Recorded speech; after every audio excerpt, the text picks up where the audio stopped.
Bonjour et bonne rentrée. J'imagine que comme moi, vous êtes en train de réatterrir après 2 mois passés à oublier toutes les vicissitudes de ce monde. Je vais donc vous parler ce matin d'énergie et j'aurais à peu près réussi mon coup si à la fin de cet exposé, petit A, vous avez beaucoup plus de questions que vous n'en aviez en entrant. Petit B, vous comprenez que dès qu'il y a une évolution dans le monde qui nous entoure, qu'on a du mal à comprendre, il est possible qu'il y ait de l'énergie qui se cache derrière. Et petit C, si j'ai réussi à faire dévier la carrière de l'un d'entre vous, au moins de l'un d'entre vous, de ce que vous avez initialement en tête. Alors, comme vous l'avez compris, je suis un expert mondialement connu, mais je vais quand même appeler à ma rescousse pour le début de cet exposé quelqu'un qui est beaucoup plus connu que moi. Donc je vous présente le premier professeur de France. Premier professeur de France, comme vous le savez, officie une fois par mois à 20h30, donc c'est une heure où normalement vous avez plus cours. Et le premier professeur de France pose des questions qui, dont la réponse devient connue de quelques millions de Français. Il pose une question, puis après il y a quelques millions de Français qui connaissent la réponse. Moi, j'en suis malheureusement pas encore là.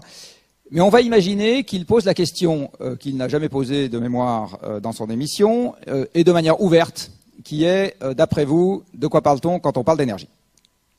Qu'est-ce que c'est que l'énergie? Alors imaginez que le Parisien fasse un sondage et demande aux Français qu'est-ce que c'est que l'énergie. Eh bien, je vous fiche mon billet et je suis prêt à parier toutes mes économies plus les vôtres que la première réponse qui va venir à l'esprit des Français, c'est ça. L'énergie, c'est une facture. C'est un truc que je paye. Ça s'appelle l'électricité. Si le président d'EDF envisage du reste d'augmenter le prix de l'électricité, il saute dans la demi-heure. Ça s'appelle du pétrole, éventuellement, encore. Ça s'appelle du gaz. Donc ça s'appelle un truc que je paye. Vous avez un sous-ensemble de la population beaucoup plus restreint, chez qui le réflexe pavlovien n'est pas facture, mais économie. Vous dites énergie, les gens vont répondre économie. Quoi, quand, comment, pourquoi devient un débat parfois plus complexe, mais en gros, le premier truc qui leur vient à l'esprit, c'est qu'il faut l'économiser. Et puis vous avez des poètes qui vont vous dire, voilà ce que c'est que l'énergie, donc si vous n'avez pas trop fait la fête hier soir, voilà la définition que vous pourriez me donner de l'énergie. Un matin où vous êtes en forme, c'est ce dont vous êtes rempli, c'est ça l'énergie. Eh bien figurez-vous que les 2 premiers ont tort et que le poète a raison. Puisque si vous vous rappelez un tout petit peu de vos vieux souvenirs de physique, qui normalement vous ont servi à quelque chose pour venir jusqu'ici, eh bien, vous vous rappellerez que l'énergie, c'est par définition ce qui caractérise le changement du monde. Donc, c'est aussi par définition ce qui organise le monde. Donc, le poète a raison. Quand vous êtes plein d'énergie, vous avez une capacité à tout transformer. Les 2 autres ont tort. Accessoirement, on le paye. Et accessoirement, il faut éventuellement l'économiser dans certaines circonstances. On va donc revenir à 2 choses. Je ne vais pas m'éloigner beaucoup durant cet exposé, parce que j'ai oublié les maths compliquées que je faisais à votre époque. Donc je vais revenir à 2 choses extrêmement simples, qui sont la première loi de la thermo et la règle de 3. Et vous allez voir que je vais à peu près tout faire pendant cet exposé avec la première loi de la thermo et la règle de 3. Donc l'énergie, même si elle n'a pas de définition formelle, ou plus exactement, même si un certain nombre de physiciens lui donnent des définitions un peu différentes, en gros, ma définition à moi, c'est que l'énergie, c'est la grandeur qu'on utilise pour caractériser le changement d'état d'un système. En physique, c'est ça l'énergie, c'est la grandeur qu'on utilise pour caractériser le changement d'état d'un système. Dit autrement, dès que quelque chose change quelque part, vous avez de l'énergie, et surtout symétriquement, dès que vous avez de l'énergie, quelque chose change. Donc l'idée que vous avez de l'énergie propre, c'est-à-dire qui ne changerait rien, vous savez, qui laisserait les toilettes dans l'état dans lequel on les a trouvées en entrant, ça n'existe pas. Ça ne peut pas exister à cause de la définition même de l'énergie. Quelques exemples issus de la vie courante, où vous voyez bien un système qui change et donc de l'énergie qui intervient. Quand vous avez une température qui change dans un système, ça peut être une pièce par exemple, eh bien vous avez de l'énergie qui entre en jeu. Quand vous avez la vitesse relative d'un objet qui change, eh bien vous avez de l'énergie qui entre en jeu. Quand vous avez une forme qui change, vous avez de l'énergie qui entre en jeu. Vous avez dans l'industrie des tétrachiers de machines dont la fonction est de changer la forme d'un objet. Quand vous avez une composition chimique qui change, vous avez de l'énergie qui entre en jeu, et les fameuses calories qui passionnent tant les magazines féminins à partir du mois de mai, peut-être encore au mois de septembre, soit dit en passant, ne sont rien d'autre que la capacité à fournir de l'énergie, des molécules qu'on ingère, et l'énergie en question va nous servir essentiellement à chauffer notre corps, un tout petit peu à réfléchir et à se déplacer. Quand vous avez un corps qui interagit avec un champ, vous avez de l'énergie qui entre en jeu. Donc, quand je vais monter les marches de l'escalier là pour sortir de cet amphi, parce que j'espère que je serai encore vivant à la fin de cette conférence, eh bien, ma masse va interagir avec le champ gravitationnel et ça va me demander de l'énergie. Et symétriquement, si je me casse la figure, je restitue de l'énergie en arrivant en bas. Ça marche aussi évidemment avec les électrons et les champs magnétiques. Quand vous avez une composition atomique qui change, vous avez de l'énergie qui entre en jeu et incidemment, absolument toutes les énergies que nous utilisons sur Terre sont des dérivés directs ou indirects de l'énergie nucléaire. Absolument toutes. Et enfin, quand vous avez de l'interaction matière-rayonnement, vous avez aussi de l'énergie qui entre en jeu. Donc ça, c'est la version très sympathique à laquelle vous n'avez pas manqué de sacrifier pendant les 2 mois qui viennent de s'écouler. Vous avez une version plus quotidienne qui est l'utilisation du four à micro-ondes, dans lequel il ne faut pas mettre les chats, je vous rappelle, ou la découpe des tissus au laser, c'est également de l'interaction matière-rayonnement. Bref, vous en avez un certain nombre. Donc je le répète, compter l'énergie, c'est compter la transformation c'est compter l'énergie. Je le répète, il n'y a pas d'énergie propre. Il n'y a pas non plus d'énergie sale. Tout est une affaire d'ordre de grandeur et de caractéristiques. Vous ne sortez jamais d'un débat sur l'énergie sans avoir manipulé des chiffres. Un débat sur l'énergie dans lequel on n'a pas manipulé de chiffres est un débat qui ne vaut rien. Est un débat qui ne vaut rien. Autre petite conclusion que je peux vous livrer tout de suite, le premier principe de la thermo sera toujours plus fort que les promesses politiques. Toujours. Donc toute promesse politique qui présuppose de violer le premier principe de la thermo fera faillite et je suis toujours prêt à parier la totalité de ma fortune sur le fait que ça ne marchera pas. Toujours. Je vous ai dit, on ne peut pas sortir d'un débat sur l'énergie sans avoir manipulé des ordres de grandeur. Alors là, je vais en manipuler un premier qui est tout simplement de comparer l'énergie que votre carcasse et la mienne, votre carcasse un peu plus que la mienne, vous êtes plus jeune, est capable de fournir dans une journée de dur labeur. Donc voilà un exercice auquel certains d'entre vous se sont peut-être livrés cet été, qui consiste à se lever fort tôt, sinon vous prenez des coups de soleil et vous transpirez un peu plus, à mettre un sac sur le dos et à faire en sorte que votre corps lutte contre le champ gravitationnel, ce qui s'appelle faire de la montagne. Alors on va imaginer, c'est pas du tout sexiste, c'est juste parce que ça tombe rond, que vous pesez 80 kg, on va imaginer que votre sac en fait 10 et on va imaginer que vous faites 2000 mètres dans la journée. Qui a fait 2000 mètres dans la journée cet été? Bon, donc vous raconterez aux autres. Quand on arrive au refuge ou au sommet, on est content de soi, hein. Bon, on a quand même transpiré un petit coup. Eh bien, quand vous faites cet exercice-là, qui est quand même un truc, encore une fois, qui représente pas un exploit, mais enfin quelque chose de raisonnablement sympathique sur le plan sportif, tout ce que vos jambes ont fourni, c'est un ridicule demi-kilowattheure d'énergie mécanique. D'accord? Donc vous transpirez pendant une journée, vous faites 2000 mètres de dénivelé, c'est E égale MGH, hein, c'est très facile à faire. Hein. Alors j'ai négligé dans cette affaire le fait que votre corps fait toujours un tout petit peu plus que l'altitude que vous gagnez parce que vous vous hissez un tout petit peu au-dessus des cailloux, sinon vous vous cassez la figure. Mais enfin, en première approximation, 2000 mètres de dénivelé pour un individu normalement constitué, c'est-à-dire qui ne pèse pas 150 kg ou qui n'en pèse pas 30, eh bien, c'est un demi-kilowattheure d'énergie mécanique fournie par vos jambes. Imaginez que vous fassiez ça un jour sur deux, tous les jours que Dieu fait, ce qui revient à dire que vous faites une grosse étape du GR20 tous les jours de l'année, du 1er janvier au 31 décembre. Eh bien, à la fin de l'année, votre carcasse aura fourni de l'ordre de 100 kWh d'énergie mécanique.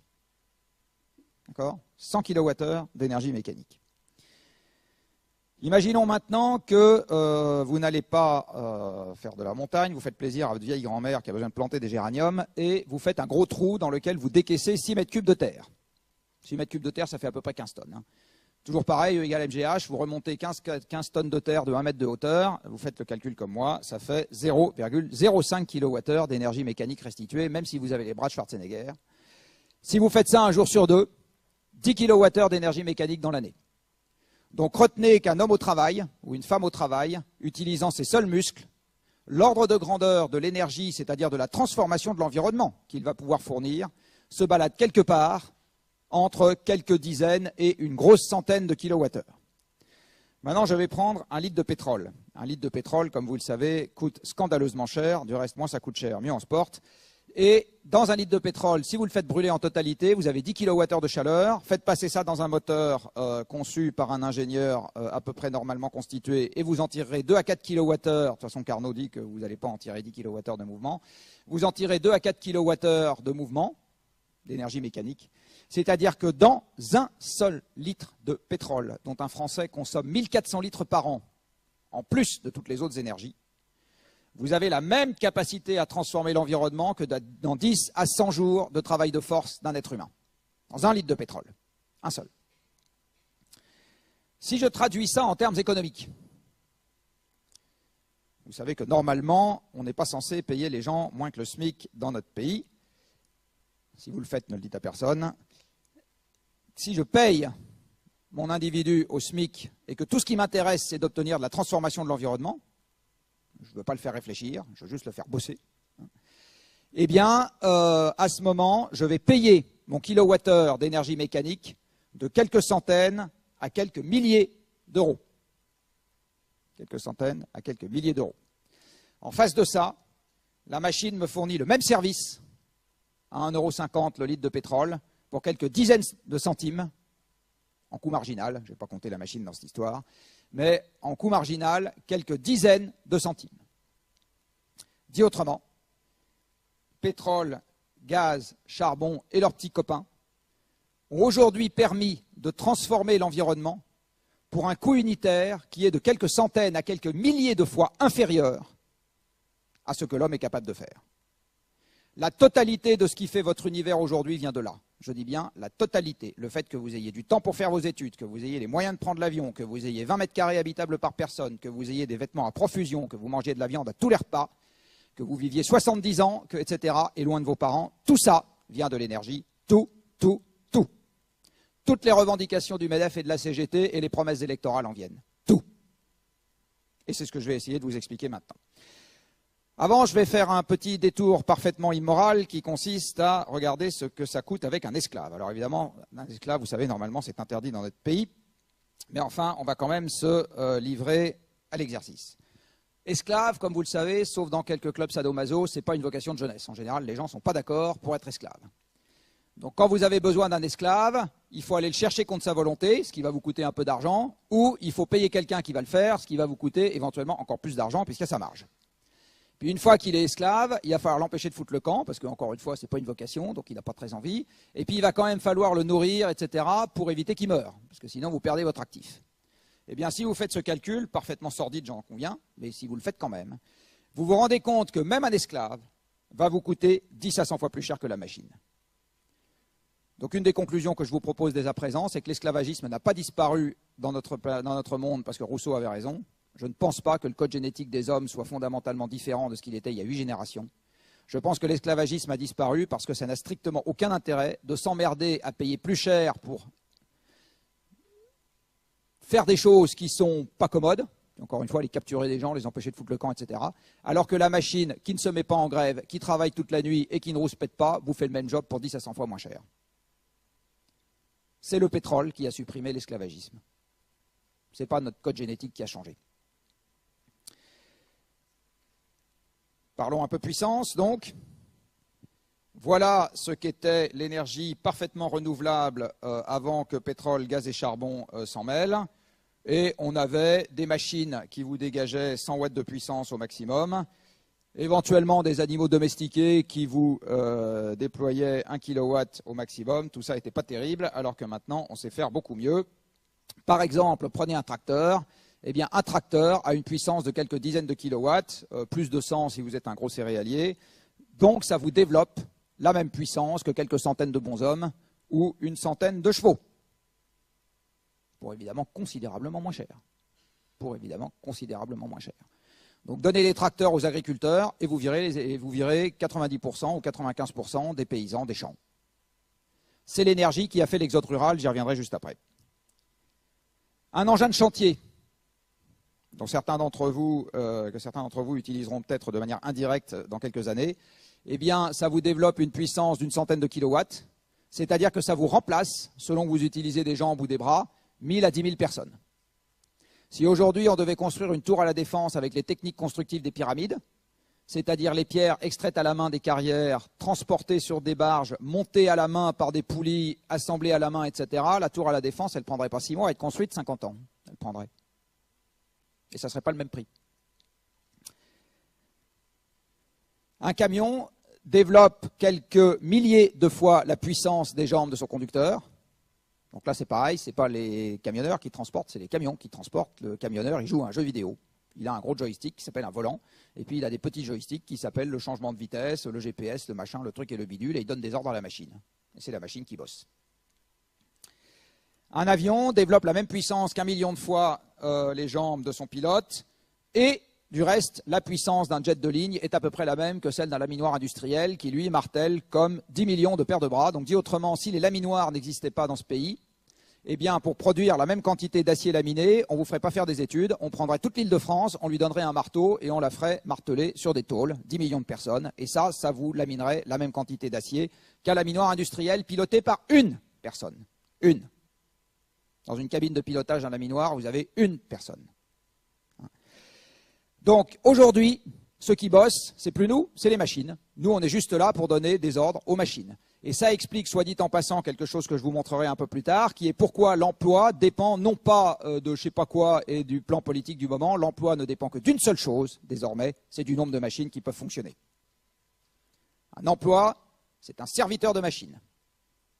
Moins d'énergie, moins de machines, moins d'emploi. Ça marche très très bien. Et partout. Avant d'y venir, regardons un peu le passé.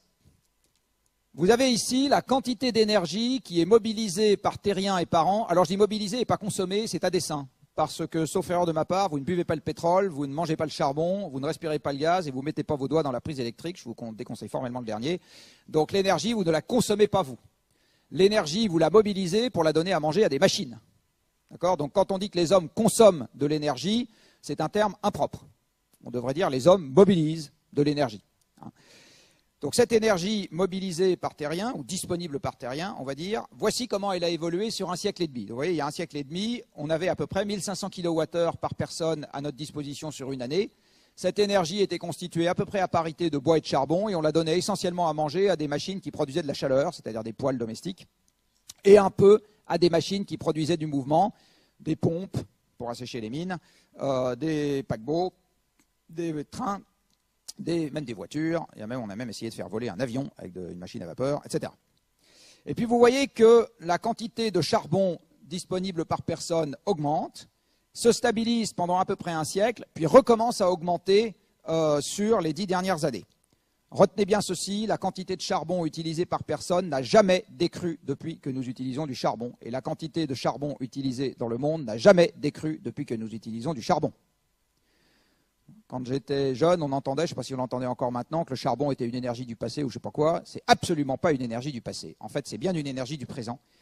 Et la raison à cela, c'est qu'après avoir fait fonctionner des trains, ce qui n'est plus le cas aujourd'hui, l'essentiel du charbon sert surtout à produire de l'électricité. J'y viendrai un peu plus tard, mais le charbon est de très très loin la première source de production électrique dans le monde. Et non seulement c'est la première, mais c'est celle qui croît le plus vite, nonobstant tout ce que les journaux peuvent vous raconter sur les éoliennes et les panneaux solaires. Là-dessus est venu se rajouter le pétrole, qui n'alimente pas les mêmes machines. Le pétrole alimente les machines à se déplacer et non pas des machines à faire de l'électricité. Le pétrole est l'énergie reine des transports. 98% de ce qui roule, vole ou navigue utilise du pétrole dans le monde. Du pétrole, des échanges, pas de pétrole, pas d'échange. C'est très simple. Du pétrole, des échanges, pas de pétrole, pas d'échange. Vous voyez que plus généralement, toutes les énergies que nous utilisons aujourd'hui se sont empilées les unes sur les autres. Elles ne se sont pas du tout cannibalisées, sauf petite exception. Et ce que vous voyez tout en haut, là, le bleu, c'est ramener à chaque terrien l'éolien, le photovoltaïque, le marémoteur, le biogaz, la géothermie, l'énergie des vagues, l'énergie de la houle, l'hydrolien, enfin bon, tous les machins qui excitent les journalistes, là. Eh bien, ramener à l'individu, c'est le truc bleu que vous avez en haut. On finira à la fin de cet exposé par une petite règle de 3 pour voir si effectivement ça va faire de la croissance verte et supprimer tout le reste dans les 25 ans qui viennent.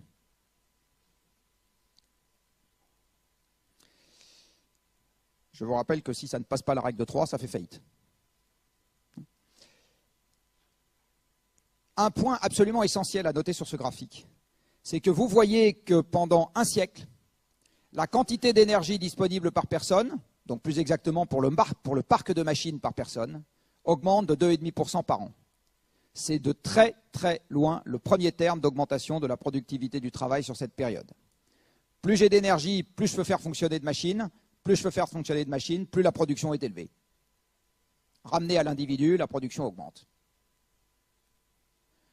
Donc sur toute cette période, le premier terme d'augmentation de la productivité, ce n'est pas du tout le génie des ingénieurs ou des économistes, enfin ou plus exactement, c'est le génie d'une seule catégorie d'ingénieurs, c'est ceux qui arrivent à faire en sorte qu'on aille taper de plus en plus vite dans les stocks existants d'énergie. Tout le reste suit. Et vous voyez que depuis les chocs pétroliers, on a perdu un ordre de grandeur dans le rythme de croissance, et dans les pays de l'OCDE, on a perdu tous les ordres de grandeur, puisque la consommation d'énergie par personne, excusez-moi, j'ai utilisé le mot qui n'allait pas, l'énergie utilisée par personne est restée stable. De quand date l'endettement des États, de quand date la baisse de la productivité du travail, de quand date la désindustrialisation, de quand date l'arrêt de la croissance à 5% par an, etc., des chocs pétroliers. Pas parce que le prix du pétrole est monté puis redescendu, je vous montrerai après que ça n'a strictement aucune espèce d'importance. Parce que le rythme, en ce qui concerne l'approvisionnement énergétique par personne, a complètement changé. Et tous les ans, on pense que l'année prochaine, ça reviendra. Et ce que je vais vous montrer un peu plus tard, c'est que ça ne reviendra plus. Il n'en reste pas moins qu'aujourd'hui, et si vous observez attentivement ce graphique, vous voyez que là, ça se tasse un peu sur les 2 dernières années. Pour ceux d'entre vous qui lisent un peu la presse économique, vous entendez peut-être parler en ce moment du ralentissement de l'économie mondiale, etc. N'allez pas le chercher ailleurs, il est là. Il est là. Il n'en reste pas moins que nous avons, grâce à l'énergie, atteint ce qu'on peut appeler un niveau de vie qui est sans précédent dans l'histoire humaine et qui fait, ce que je vais dire est politiquement évidemment abominable, que le smicard français vit aujourd'hui comme un nabab. Je dis bien comme un nabab. Il ne s'en rend pas compte, il pense que c'est dégueulasse qu'il y en ait qui vivent encore mieux que lui, mais il vit comme un nabab. Si je traduis l'énergie disponible par terrien en équivalent esclave, je prends un bonhomme, 10 à 100 kWh par an, on consomme 20 000 kWh d'énergie par an, donc ça me fait fonctionner autant de machines que si j'avais, etc. Eh bien, les êtres humains sur cette planète vivent désormais comme s'il existait une exoplanète peuplée de 1400 milliards de bonshommes, pédalant toute la journée et leur envoyant l'énergie correspondante. Je vous le redis autrement, un terrien vit en moyenne comme s'il avait 200 esclaves à disposition et un Français vit en moyenne comme s'il en avait 600 et vous, c'est plutôt 1000 puisque vous faites partie des CSP+.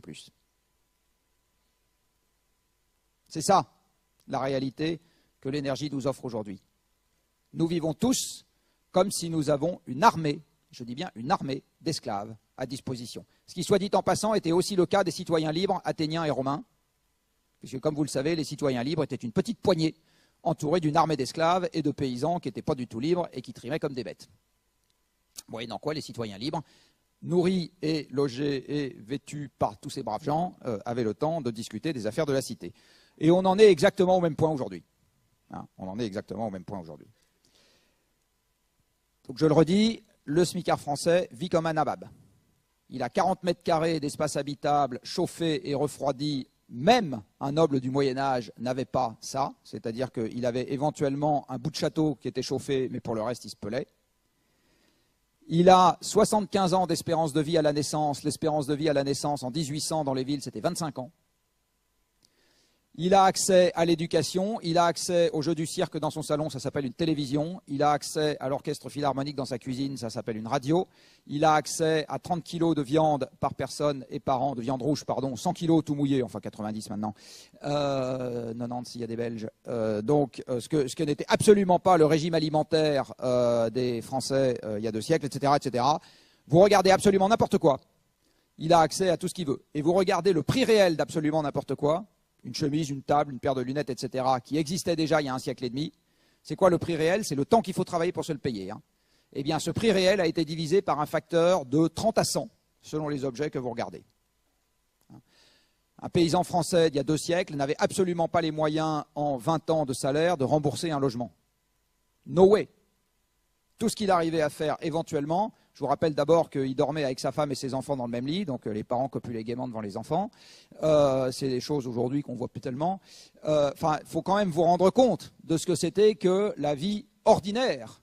La vie ordinaire, à 25 ans, il n'avait plus de dents. Enfin bon, la vie ordinaire du paysan français il y a 2 siècles, hein, ça n'a strictement rien à voir avec les conditions du smicard moderne. Strictement rien à voir. Et la raison pour laquelle le smicard rouspète, il faut aller la chercher chez Tocqueville, c'est consubstantiel à la démocratie.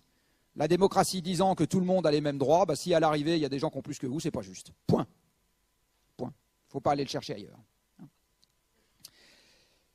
Donc voici quelques-uns de nos esclaves des temps modernes. C'est un tout petit sous-ensemble évidemment parce que l'armée de machines qui nous sert aujourd'hui, c'est des dizaines et des dizaines de milliers de machines différentes.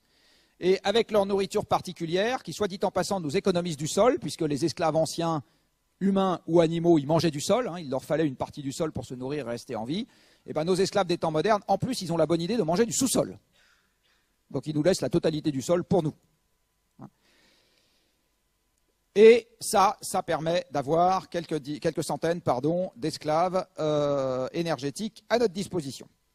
Alors la nourriture de ces esclaves énergétiques, aujourd'hui, c'est essentiellement ce qu'on appelle des combustibles fossiles, et le dictionnaire est bien fait. C'est des résidus de vie ancienne. Donc le charbon, c'est des résidus de végétaux, le pétrole et le gaz, c'est des résidus de plancton. Et ces combustibles fossiles ont 2 caractéristiques. Tout est en anglais, hein, parce que je suis un feignant, de temps en temps je fais des trucs en anglais, donc je ne change pas les graphiques, mais vous êtes des anglicistes distingués, donc je pense que vous comprendrez sans problème. Tous ces combustibles fossiles ont 2 caractéristiques, ce sont ce qu'on appelle des énergies de stock, c'est-à-dire que le temps caractéristique de reconstitution du stock est tellement élevé, quelques dizaines de millions à quelques centaines de millions d'années, qu'en première approximation, on peut considérer que le stock est donné une fois pour toutes. Hein, c'est ce qu'on appelle des énergies de stock. Donc c'est le cas du charbon, du pétrole et du gaz. Et par ailleurs, comme c'est des résidus de vie ancienne, ça contient du carbone, et quand vous oxydez du carbone, vous faites du CO2, il n'y a pas tellement moyen de faire autrement. Donc les énergies dites fossiles ont 2 caractéristiques en commun. Leur quantité est donnée une fois pour toutes, et quand on s'en sert, ça fait du CO2. Je vous disais tout à l'heure que l'électricité était dans le monde pour une large part faite au charbon. Vous avez ici la décomposition de la production électrique dans le monde sur les dernières dizaines d'années. Ce que vous voyez, c'est que le charbon est celle qui arrive en tête aujourd'hui, et c'est une énergie fossile. Ensuite arrive le gaz, qui est une énergie fossile. Vous avez encore du pétrole, et vous voyez qu'en valeur absolue, ce n'est pas tellement différent de ce que vous aviez il y a 40 ans. Ce n'est pas très différent. Alors évidemment, le reste est dû se rajouter par-dessus, donc en part relative, ça a beaucoup baissé, mais il y en a à peu près la même quantité. Et en ce qui concerne les ENR, la première, et de très loin, c'est l'hydroélectricité. Vous voyez sur ce graphique ce qui excite le journal, et dans ce qui excite le journal, le solaire, vous ne le voyez même pas. Il existe, hein, il est là. Hein. Il est coincé entre le vert et le rose, et vous ne le voyez même pas, tellement c'est ridicule. Vous ne le voyez même pas. D'accord. Ceci allant avec cela, voilà à quoi ressemble la répartition des émissions de gaz à effet de serre dans le monde. Alors ça, c'est un graphique perso que j'ai fait avec à la fois les consommations énergétiques et la répartition grossière au sein de certains usages, au sein de certaines énergies des usages. Et ce que vous voyez, c'est que les centrales électriques à charbon, à pétrole et à gaz, mais surtout à charbon, représentent plus d'un quart des émissions de gaz à effet de serre mondiales, toutes activités confondues. Retenez que les voitures particulières, c'est 5%, les camions, c'est 5%, les bateaux, c'est 3%, le transport aérien, c'est 2%, les centrales électriques à charbon, c'est 20%. Il y a un truc absolument incontournable si on veut régler le problème du changement climatique, c'est tuer le charbon. C'est juste non négociable. Si on veut les 2 degrés, il faut plus de centrales à charbon. Alors, j'aurai pas le temps pendant cet exposé, mais je peux vous dire que si on essaye d'y arriver juste avec des panneaux solaires et des éoliennes, on n'est pas rendu. Alors on fait du charbon. Vous allez dire, on fait aussi des éoliennes et on fait aussi quand même. Hein. Et puis par ailleurs, Internet a dématérialisé l'économie. Alors voici un petit graphique. Vous savez, un petit conseil pour votre carrière professionnelle. Quand vous vous posez une question et que vous voulez savoir si c'est vrai, allez chercher les séries statistiques et faites les calculs. En général, ça relève de la règle de 3 et vous en aurez le cœur net. Ne croyez jamais ce qu'il y a dans le journal sans être allé vérifier par vous-même. Des fois, vous aurez des surprises. Ici, vous avez la quantité de CO2 qui correspond à l'utilisation d'une tonne équivalent pétrole. Alors la tonne équivalent pétrole est un truc qui normalement fait dresser les cheveux sur la tête de vos profs de physique parce que c'est absolument pas dans le système international. C'est une unité que les énergéticiens aiment bien parce que ça permet de caractériser les consommations des individus avec des petits nombres. La consommation d'énergie d'un Français en tonne équivalent pétrole, c'est 4. 4, c'est simple. C'est plus simple que si j'utilise des kilowattheures, j'en ai 60 000. Une tonne équivalent pétrole, enfin c'est 50 000 en domestique plutôt. Une tonne équivalent pétrole, c'est 11 600 kWh et en fait c'est le contenu énergétique libéré par la combustion d'une tonne de pétrole de qualité moyenne. Ouf. Donc on utilise souvent ce genre d'unité et évidemment quand c'est du pétrole, une tonne équivalent pétrole, c'est une tonne de pétrole, 1 égale 1, c'est quand même simple pour manipuler des équivalences. Donc ici vous avez la quantité de CO2 émise par tonne équivalent pétrole d'énergie utilisée dans le monde, toutes énergies confondues. Et bien, ce que vous voyez, c'est que sur un siècle et demi, cette quantité varie assez peu. L'ordre de grandeur reste toujours le même. On était à 2, on est monté à 3, on est redescendu à 2,5. Et ce que vous voyez surtout, c'est que depuis 2000, c'est-à-dire depuis le début de toutes les révolutions qui enchantent les journalistes et certains ingénieurs, eh bien, cette grandeur ne varie pas. Donc, est-ce que Internet a dématérialisé l'économie? So far, absolument pas. Vous voyez qu'on était à 2,5 tonnes de CO2 par tonne équivalent pétrole en 2000, c'est pas parce que Internet est apparu que tout d'un coup cette grandeur a varié. C'est toujours la même.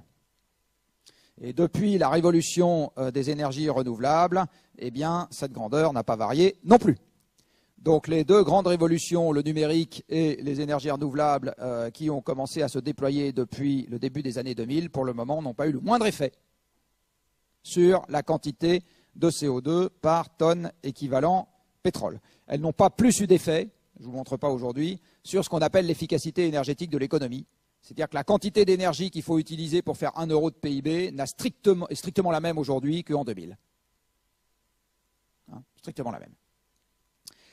Toujours dans les idées reçues, vous avez ici l'augmentation de chacune des énergies qu'on utilise dans le monde entre 2000 et 2014. Donc je fais la différence entre la quantité qu'on utilise en 2014 et la quantité qu'on utilise en 2000, puis je regarde ce que ça vaut. 2014, on utilise 1500 millions, donc 1,5 milliard tonnes équivalent pétrole de charbon en plus dans le monde qu'en 2000. Puis toutes les autres barres se lisent de la même manière. Eh bien, ce que vous voyez sur ce graphique, c'est que sur la période 2000-2014, le charbon a augmenté 35 fois plus que le solaire et 10 fois plus que l'éolien. Donc ce qui s'est vraiment passé dans le monde sur cette période, ce n'est pas la révolution ENR, c'est le boom du charbon. C'est ça qui s'est vraiment passé dans le monde.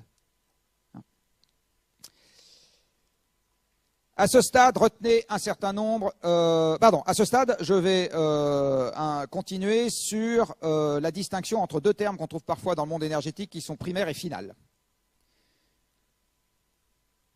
Je vous avais dit que je vous parlerais de la loi de conservation, la voici. Vous connaissez la loi de conservation, évidemment, normalement vous la connaissez mieux que moi. J'applique la loi de conservation à l'humanité. L'application de la loi de conservation de l'énergie à l'humanité vous dit ceci. L'homme ne peut rien faire d'autre que d'exploiter à son profit une source d'énergie qui existe déjà dans l'environnement. L'homme ne peut rien faire d'autre que d'exploiter à son profit une source d'énergie qui existe déjà dans l'environnement. La production d'énergie, terme que vous trouvez parfois dans les journaux, est un terme impropre. Vous ne savez pas produire de l'énergie, vous savez l'extraire et la transformer. Mais produire de l'énergie, ça n'existe pas. Nos conventions économiques font que toutes les énergies primaires sont gratuites. Le pétrole est gratuit, le charbon est gratuit, le vent est gratuit, le soleil est gratuit, le gaz est gratuit, l'uranium est gratuit. Toutes ces énergies existent dans l'environnement, je dis bien existent, sans que vous ayez à payer le moindre centime. Vous et moi n'avons jamais payé le moindre centime pour que le pétrole existe. Ce qu'il faut payer, c'est les gens qui vont le chercher et les gens qui sont assis dessus. Mais ça, ce n'est pas la formation du pétrole. Ça, c'est un problème de bons hommes. On aurait pu décider que le pétrole appartenait à tout le monde. Donc, les énergies primaires sont toutes gratuites par convention. Du coup, ce qu'on paye quand on paye de l'énergie, c'est uniquement des revenus humains qui correspondent soit à du travail, soit à des rentes pour extraire et transformer cette énergie. Dit autrement, le coût de l'énergie n'est que la contrepartie de la facilité à accéder et à transformer l'énergie. C'est ça, le coût de l'énergie. C'est la contrepartie de la facilité qu'on a à y accéder et à la transformer. De ce fait, plus une énergie est présente sous forme diffuse et non pilotable, plus il faut de travail pour la concentrer et la mettre à disposition, et plus ça vaudra cher. La quantité qu'il y en a dans l'environnement n'est pas le sujet. On s'en fout. Ce qui compte, c'est sa concentration. Le rayonnement à 3 Kelvin de l'univers représente une quantité considérable d'énergie, bien plus considérable que le rayonnement solaire qui arrive sur Terre, et bien plus considérable que les stocks de pétrole que nous avons sur Terre. Vous et moi n'en ferons jamais rien de toute notre vie. Donc ce qui va compter, c'est la nature de l'énergie, et en particulier son degré de concentration.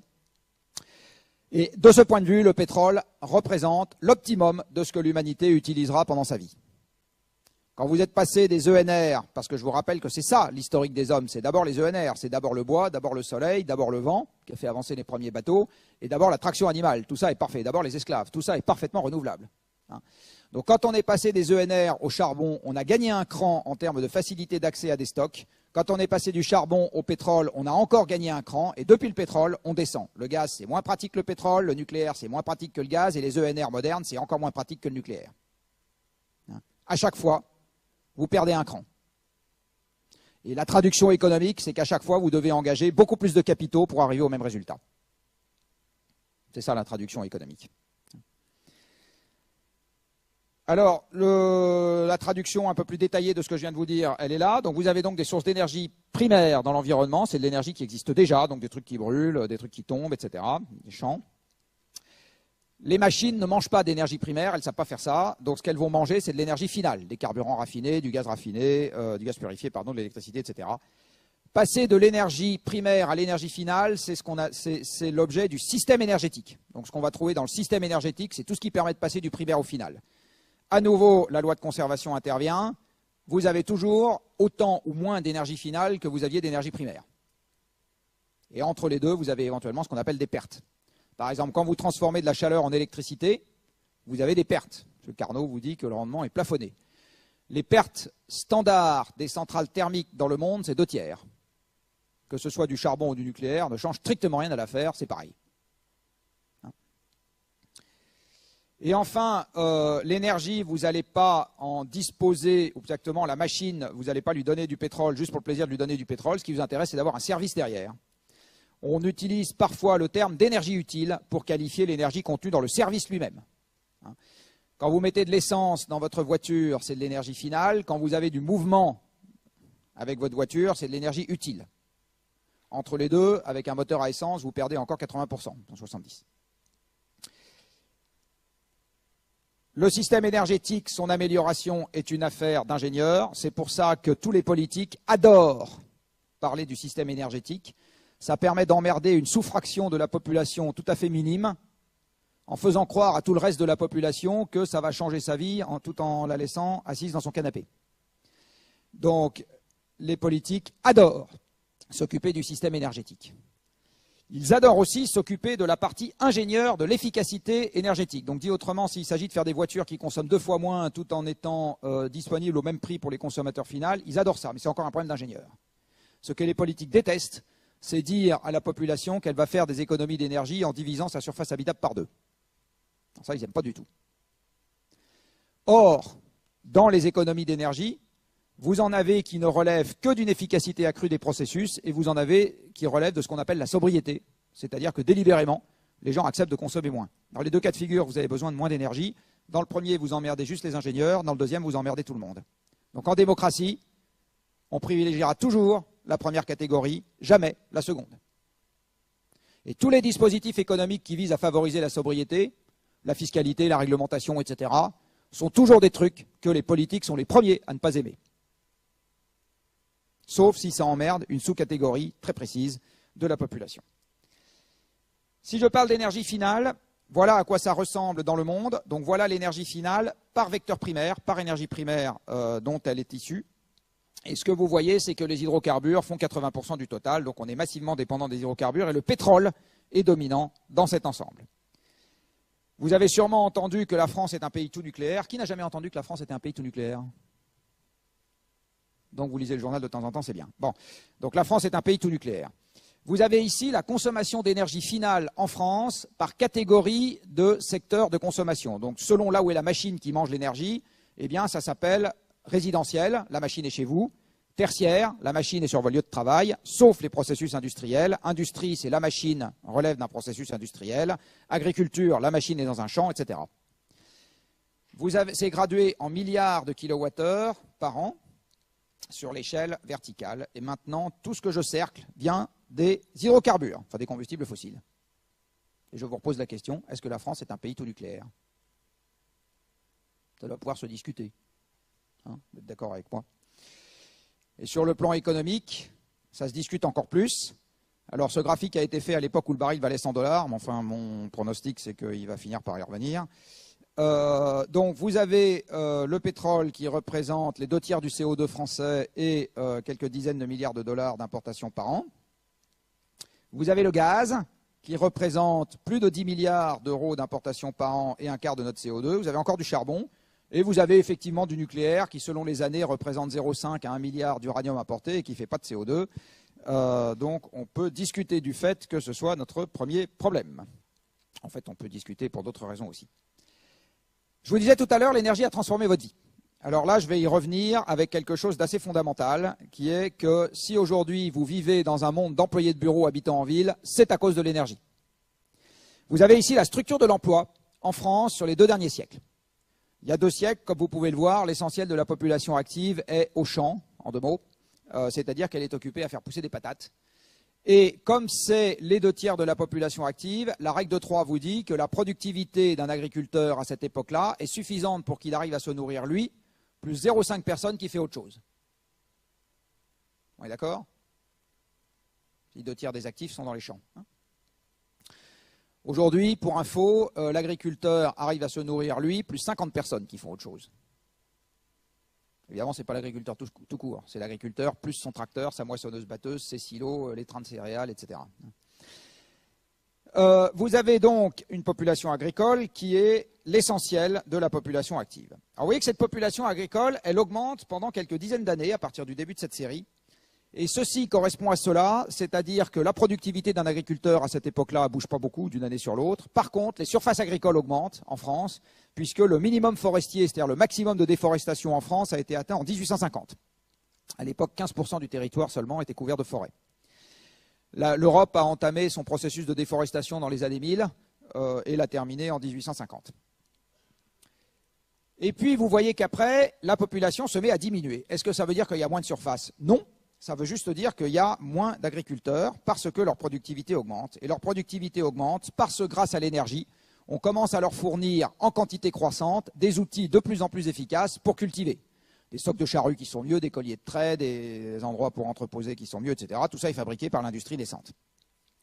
Et puis après la guerre, l'industrie va exploser en fournissant aux agriculteurs engrais de synthèse, phytosanitaires et tracteurs.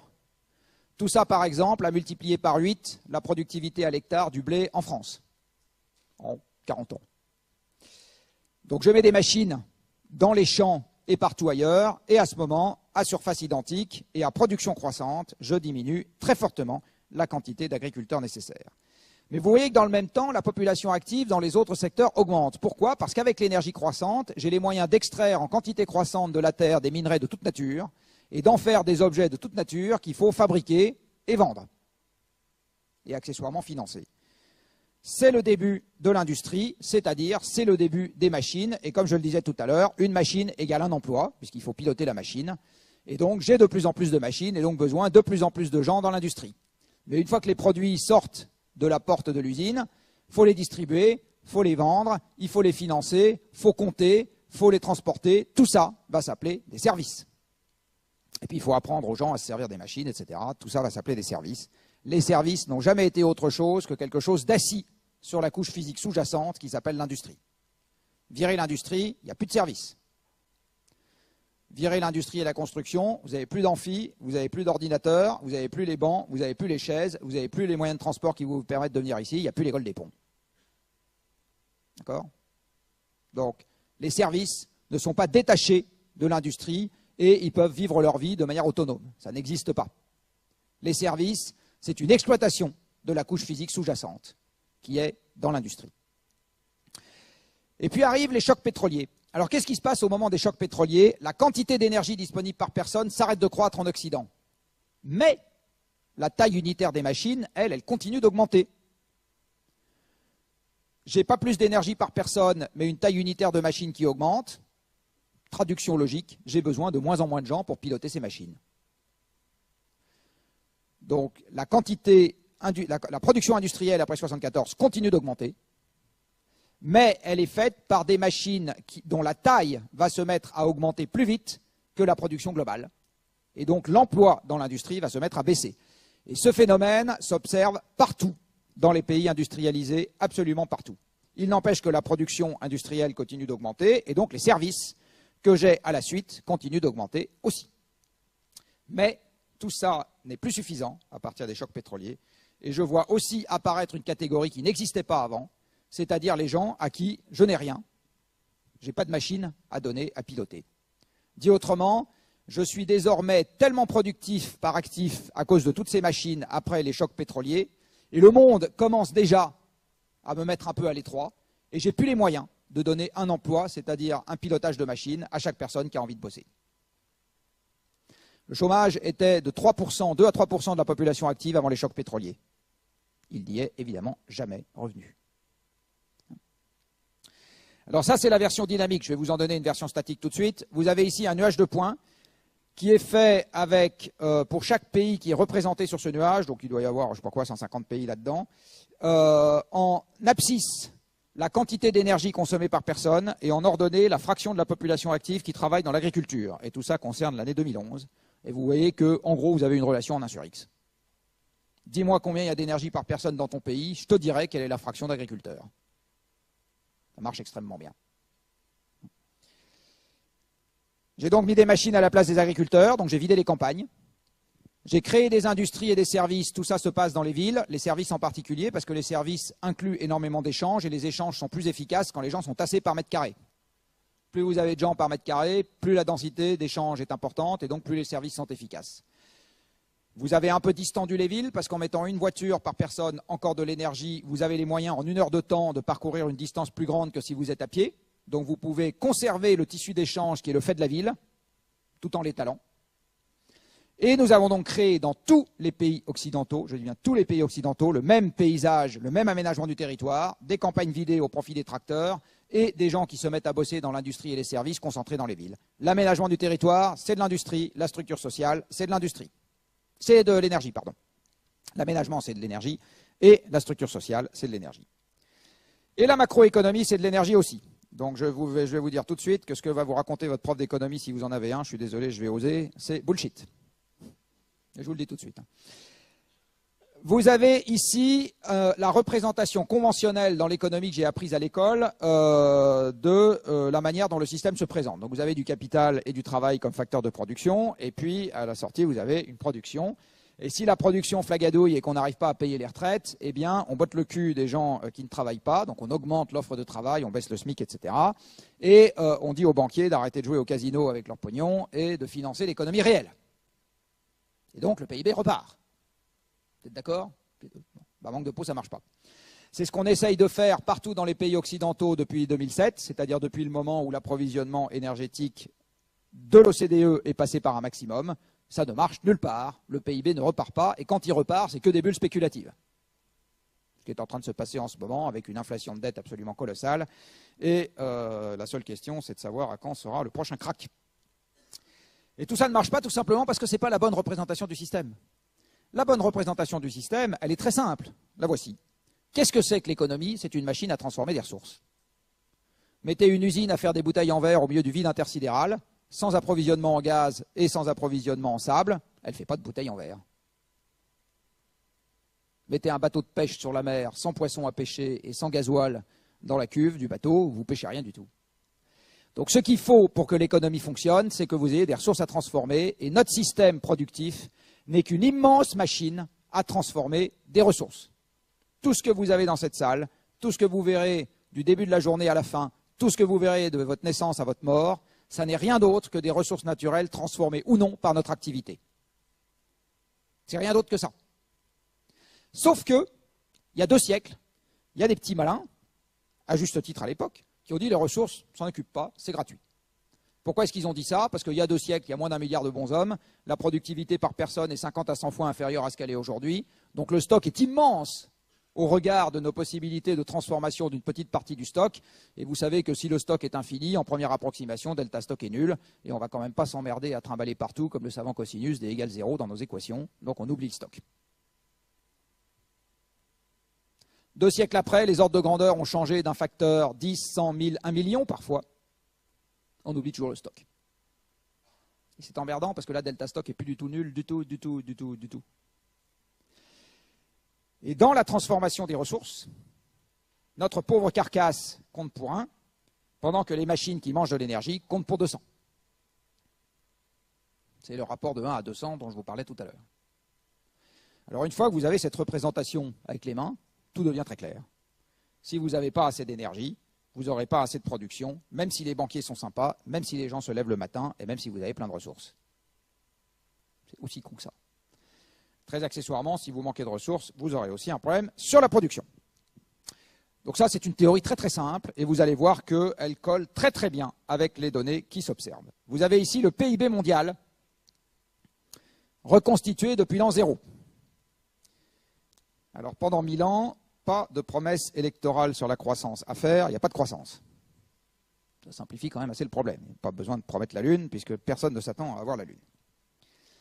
Jusqu'au début de la révolution industrielle, il y en a, mais enfin, il faut un microscope avec l'échelle de cette courbe pour la voir. 0, vraiment pas grand-chose. Donc, en première approximation, il n'y a toujours pas de croissance. Et puis arrivent les combustibles fossiles, et crac, 3% par an. C'est merveilleux. C'est merveilleux. À Disneyland, juste à côté d'ici, ils ne font même pas pareil. Malgré tous les magiciens issus des dessins animés de Disney. 3% par an, merveilleux. Bon, question. Qui d'entre vous est prêt à parier la totalité de ses économies sur le fait que ça va durer encore quelques dizaines d'années? Je suis étonné que les journalistes ne posent jamais cette question aux politiques quand ils les interviewent. Quand ils leur disent, vous savez, voilà ce que je vais obtenir. Le premier truc que je lui dirais, c'est est-ce que vous êtes prêt à parier votre pognon là-dessus? Bon. Il manque de malice. Vous voyez, donc début des combustibles fossiles, plus 3% par an. Alors ça marche de cette manière, mais ça marche d'une autre manière. Vous avez ici, depuis 1965, en vert, la variation de la quantité annuelle d'énergie consommée dans le monde, en bleu, la variation du PIB mondial. Donne-moi l'un, je te donne l'autre, et réciproquement. Alors vous voyez que de temps en temps, les deux s'écartent un tout petit peu, et c'est notamment le cas là. Et bien, si vous regardez attentivement cette courbe, les autres fois où ça s'est produit, en général, ça a précédé de pas beaucoup une plongée vers le bas. Parce qu'une des manières de faire du PIB dématérialisé, c'est-à-dire sans énergie, c'est de faire des bulles spéculatives. Quand le prix de l'immobilier double, ça vous augmente mécaniquement le PIB, parce que ça vous augmente la production de crédit, ça vous augmente les commissions d'agence, ça vous augmente les impôts locaux au moment des transactions, ça vous augmente tout un tas de trucs comme ça. Vous n'avez pas 1 kWh d'énergie en plus qui soit mobilisé. Par contre, ça vous crée des bulles spéculatives et ça vous crée de la dette. Et ça, c'est des équilibres instables et à un moment, ça finit par dégonfler rapidement. C'est très exactement ce qui se constate depuis 2007. Depuis 2007, la dette fédérale des États-Unis a doublé quasiment. La dette publique anglaise a doublé. Enfin, je veux dire, tous les pays très fortement financiarisés ont vu leur dette exploser. Et sauf à inventer la dette perpétuelle, à un moment, il faudra bien dire qu'on ne la rembourse pas. Alors les Grecs, ils ont commencé à s'y coller. C'est 1% du PIB européen. Quand ça sera les suivants, ça fera un peu plus mal. Donc c'est des processus qui sont instables. Donc il y aura une correction vers le bas à un moment. C'est absolument évident pour moi. Et voilà le meilleur modèle macroéconomique du monde, qui s'appelle une droite. Vous voyez, j'ai mis en abscisse, je l'ai fait candidement. Hein. Ça, c'est un graphique que j'ai fait pour la première fois il y a 5 ans. Je ne m'attendais pas du tout à trouver ça. C'est-à-dire que j'ai vraiment candidement pris la quantité d'énergie consommée dans le monde depuis 65. En ordonnée, j'ai mis le PIB déflaté dans le monde depuis 2065 et je suis tombé là-dessus. Voilà. Donc le meilleur modèle macroéconomique dans le monde, ça s'appelle une droite. D'accord ? Donne-moi l'énergie, je te donnerai le PIB. Voilà donc ce que je vous raconte depuis 50 minutes. Je vais un peu accélérer maintenant, je suis désolé. On a des stocks de ressources naturelles de toute nature, dont des stocks de combustibles fossiles. Tout ça est gratuit. La totalité est gratuite. Je vous rappelle que par convention, toutes les ressources naturelles sont gratuites.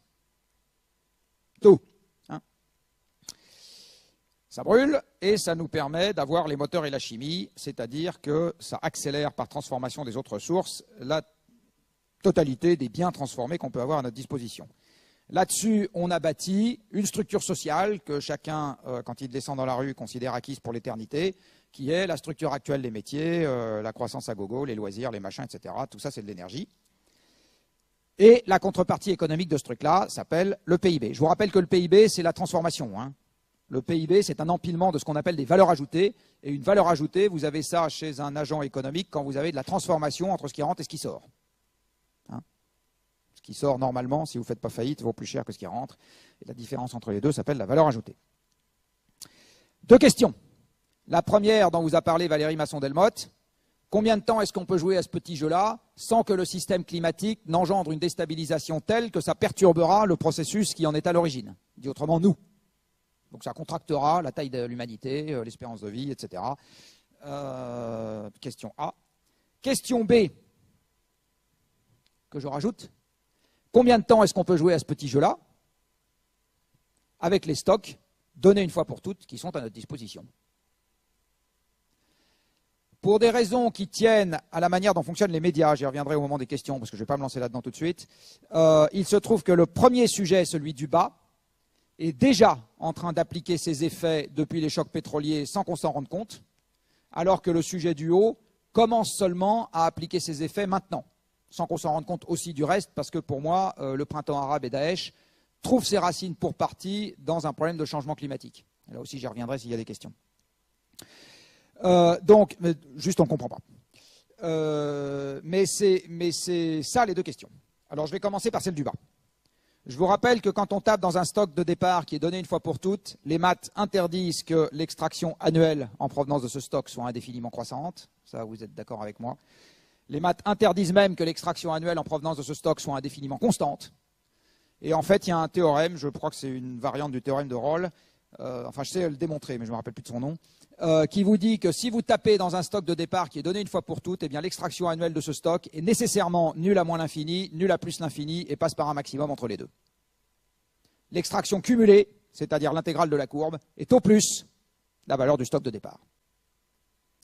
Donc quand vous tapez dans un stock de départ qui est donné une fois pour toutes, vous aurez un pic à l'extraction annuelle. Ce n'est pas de l'idéologie, c'est des maths. Et là aussi, toute théorie politique ou sociale qui viole un théorème de maths fera faillite, exactement de la même manière que ce que j'ai dit tout à l'heure pour la loi de conservation et la règle de 3. Donc vous aurez, où il est déjà passé, un pic à l'extraction annuelle du minerai de cuivre, de la bauxite, des diamants, du platine, de l'or, du rudénium, de tout ce que vous voulez, des oxydes de bidouillium divers et variés, et évidemment du pétrole, du gaz, du charbon, de l'uranium, just name it, vous aurez un pic. Tout passera par un pic. En ce qui concerne le pétrole, la seule question, c'est est-ce qu'il est déjà passé ou est-ce qu'il est devant nous? Et la réponse courte, c'est on est dessus. On y est là. Alors en fait, ce n'est pas un pic exact, c'est plutôt le mont Aiguille, c'est un plateau zigzagant, je vais vous montrer. Alors vous savez, quand on est au pic, la dérivée s'annule. Avant le pic, la dérivée est positive, au pic, la dérivée s'annule. Alors regardons la dérivée. Vous avez ici la dérivée en ce qui concerne l'extraction mondiale de pétrole, ou plus exactement la variation lissée sur 10 ans de l'extraction de pétrole dans le monde. À l'époque où nous disposions d'une technologie qui ferait honte aux gens qui sortent de cette école, eh bien, la croissance de la production mondiale de pétrole était de 15% par an. Puis sont venus des ingénieurs des ponts un peu plus qualifiés et la croissance est descendue à 10% par an. Puis sont venus des ingénieurs des ponts et du reste, allez, je vais être sympa, encore plus qualifiés et c'est descendu à 5. Puis sont venus des ingénieurs extrêmement qualifiés et l'aide de la réserve fédérale américaine et on n'est pas loin de zéro. À chaque fois, la nouvelle technologie n'a pas été un moyen de faire mieux, ça a été une réponse à la baisse. C'est comme ça que ça s'est passé. Ce n'est pas de gaieté de cœur que les pétroliers ont augmenté par un facteur 6 ou 5 leurs investissements sur les 8 dernières années dans l'amont pétrolier. C'est juste parce que c'est devenu nécessaire pour aller chercher du pétrole. S'ils pouvaient dépenser beaucoup moins, ils seraient très contents. Et dépenser beaucoup moins, ça veut dire en particulier qu'ils ne construiraient pas ces trucs compliqués.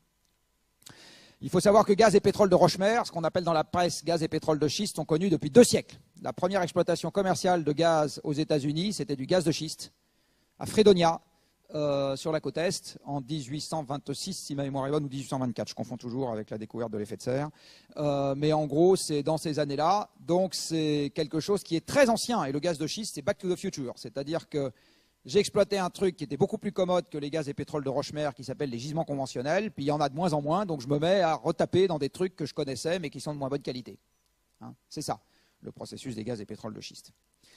Voilà à quoi ressemble la production mondiale de ce qu'on appelle les liquides. Je ne vais pas m'éterniser sur la définition, ce n'est pas juste du pétrole. Voilà où nous sommes. Donc, bon, on y est quoi. La question que tout le monde se pose, c'est combien ça va coûter? Ma réponse, c'est on s'en fout, ce n'est pas la question.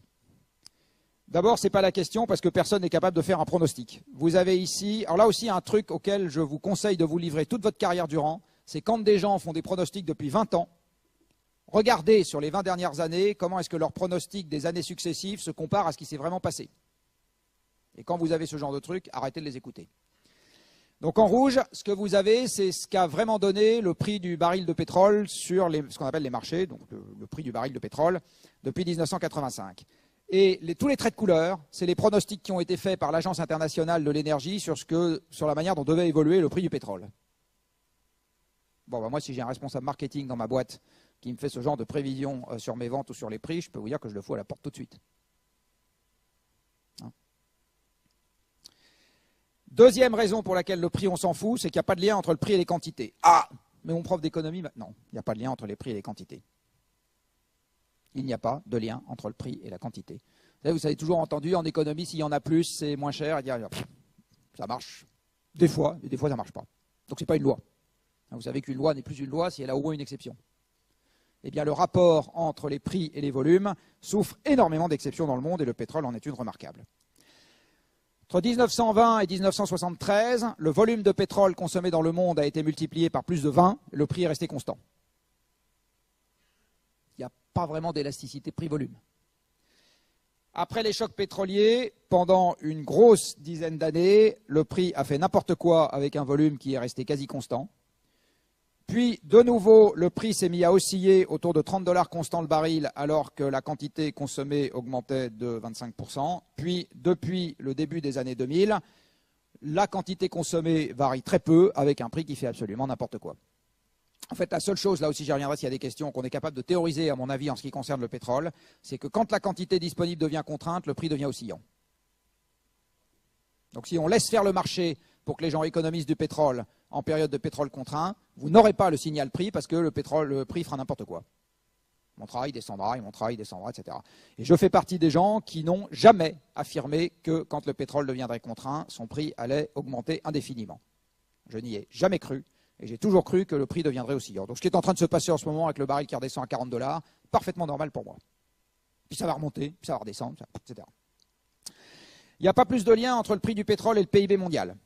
S'il y avait un lien entre les deux, si je fais un graphique en mettant en abscisse le prix du baril de pétrole et en ordonnée le PIB mondial, eh bien mes nuages de points devraient s'organiser le long de quelque chose qui ressemble à une hyperbole. Donc quand le baril augmente, le PIB baisse, et quand le baril diminue, le PIB augmente. Vous voyez, ce n'est pas du tout ce qui se passe. Le PIB peut augmenter avec un prix du pétrole qui baisse, il peut augmenter avec un prix du pétrole qui monte, il peut augmenter avec un prix du pétrole qui baisse, il peut augmenter avec un prix du pétrole qui monte, et il peut augmenter avec un prix du pétrole qui baisse. Il n'y a aucun lien entre le PIB mondial et le prix du pétrole. Aucun. Aucun. C'est un jeu à somme nulle. Si le prix du pétrole augmente, eh ben les producteurs s'en mettent plein les poches et les consommateurs souffrent, point. Et après, le Qatar nous achète le PSG, les galeries farfouillettes, et tout va bien. Il n'y a pas de lien. Par contre, pour les importateurs, là, ça fait une petite différence. Les importateurs, évidemment, payent plus cher quand le pétrole vaut plus cher. Ça, on est bien d'accord. Ce qui compte en ce qui concerne le pétrole, à nouveau, c'est le volume. Vous avez ici un graphique qui vous donne depuis 1965, en fait c'est 1968 parce que c'est une moyenne glissante sur 3 ans, la variation de la production mondiale de pétrole, donc pas le prix, la production en rouge, et la variation du PIB par personne en bleu. Eh bien, ce que vous constatez, c'est que depuis les chocs pétroliers, c'est-à-dire depuis le moment où le pétrole est devenu contraint, les chocs pétroliers, c'est le moment où la production mondiale s'arrête de croître de 10% par an et passe à 1% par an de croissance. 2005, c'est le moment où elle passe de 1% par an de croissance à 0. 0. Depuis 2005, la production mondiale de pétrole n'augmente plus, nonobstant le miracle du pétrole de schiste américain. Donc ça veut dire que ça monte aux États-Unis, ça descend partout ailleurs. Eh bien, vous voyez que depuis cette époque-là, le PIB par personne évolue exactement comme la production en volume de pétrole, et non seulement il évolue comme elle, mais il évolue quand même avec retard. Vous voyez que le rouge précède le bleu dans ces courbes, ce qui est une manière de dire qu'on ne consomme pas plus de pétrole parce qu'il y a de la croissance, c'est parce qu'on a plus de pétrole qu'il y a de la croissance. Et on en revient à mon petit graphique de tout à l'heure. Et la raison à cela est très simple. Le pétrole, c'est les échanges. Les échanges sont indispensables à l'activité économique. Vous n'avez plus aujourd'hui un acteur économique qui assure la totalité des transformations et la commercialisation sans déplacement. Un acteur économique n'est que le maillon d'une vaste chaîne. Entre les maillons, il faut transporter. Moins de pétrole, moins de transport, moins de PIB. C'est recta. Parlons du pétrole dans la zone OCDE. Eh bien, vous voyez qu'il est passé par un maximum en 2006, 2 ans avant Lehman Brothers. 2 ans avant Lehman Brothers. Le prix de l'immobilier aux États-Unis a commencé à baisser à la fin de l'année 2006, c'est-à-dire que le déclencheur de la crise, qui fait lui-même suite, le déclencheur financier de la crise, démarre en 2006. Le déclencheur physique de la crise démarre en 2005. La production mondiale de pétrole s'arrête de croître. L'approvisionnement pétrolier des pays de l'OCDE commence à être contraint à la baisse. C'est particulièrement sensible en Europe. Vous avez ici l'approvisionnement européen en pétrole. En rose, ce qui vient de la mer du Nord. En vert, ce qui est importé. Et vous voyez que depuis 2006, nous avons perdu 18% du pétrole en Europe. Pas parce que M. Borloo l'a souhaité. On n'a rien souhaité du tout dans cette histoire. C'est parce que c'est contraint. Et ça va continuer. Ça va continuer. C'est pareil pour le gaz. Depuis 2005, l'approvisionnement en gaz de l'Europe a perdu 20%. Alors là-dedans, vous avez des variations annuelles à cause du chauffage, mais peu importe. Vous voyez que la mer du Nord a entamé son déclin en 2005. Et ici, vous avez pour mémoire un potentiel du shale gaz tel que je l'estime en Europe, si tant est qu'on décide d'y aller, ce qui n'est pas nécessairement une bonne idée, mais de toute façon, même si on y va, ce n'est pas un game changer rapide. Et vous avez ici l'approvisionnement européen total en énergie, qui est passé par un maximum en 2006. Et vous voyez ce que valent les nouvelles renouvelables dans cette histoire, en violet, dans lequel on a mis à date des centaines de milliards d'euros. Je dis bien des centaines de milliards d'euros. Rien que l'Allemagne en a mis 350. Des centaines de milliards d'euros. Ça ne change pas grand-chose.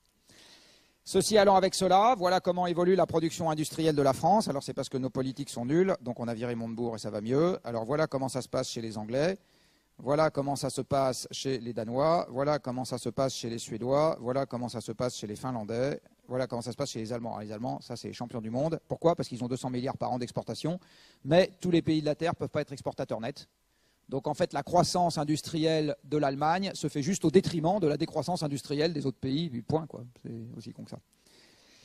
Vous avez ici ce qui se passe pour l'Espagne, et vous avez ici ce qui se passe pour l'Italie, et vous avez ici ce qui se passe pour l'Union européenne. J'aurais pu vous montrer le Japon, c'est pareil, et même les États-Unis sont juste revenus au niveau de production industrielle qu'ils avaient en 2007. Même les États-Unis. Et ceci allant avec cela, voilà comment évolue le PIB dans la zone européenne. Donc ici, vous avez la croissance annuelle du PIB reportée sur les 55 dernières années, depuis 1960. Et si vous faites une courbe de tendance sur cette croissance, vous voyez que la croissance diminue. C'est normal. Toutes les extractions de ressources naturelles ne peuvent pas croître de plus en plus au fil des ans. Et donc le PIB, qui n'est que la contrepartie monétaire de la transformation de ces ressources, ne peut pas croître indéfiniment. Vous connaissez cette blague, c'est Galbraith, je crois, qui disait, si vous croisez quelqu'un qui croit à la croissance infinie dans un monde fini, c'est un fou ou un économiste. Et les économistes ont la seule théorie, et c'est ça leur gros avantage sur les physiciens, ils ont la seule théorie dans laquelle il n'y a pas de limite par construction. Les physiciens, ils n'ont pas de peau. Il n'y a que des limites par construction dans les théories qu'ils manipulent. Ils n'ont quand même pas de chance. L'économie, il n'y a pas de limite par construction dans sa théorie. Donc la croissance infinie est à notre portée. Bon, le seul petit bémol, c'est que la théorie n'est pas bonne. Parce que quand vous essayez de prédire ce qui va se passer avec la théorie, ça ne marche pas. Mais bon, c'est sympa quand même.